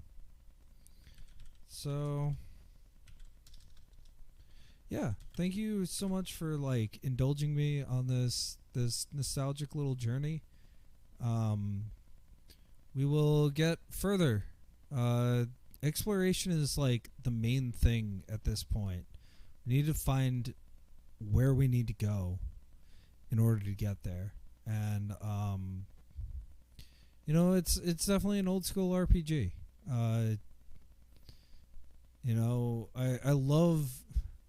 I wish that like I was more comfortable dying, because death is not the end. This isn't like you could get your characters obliterated,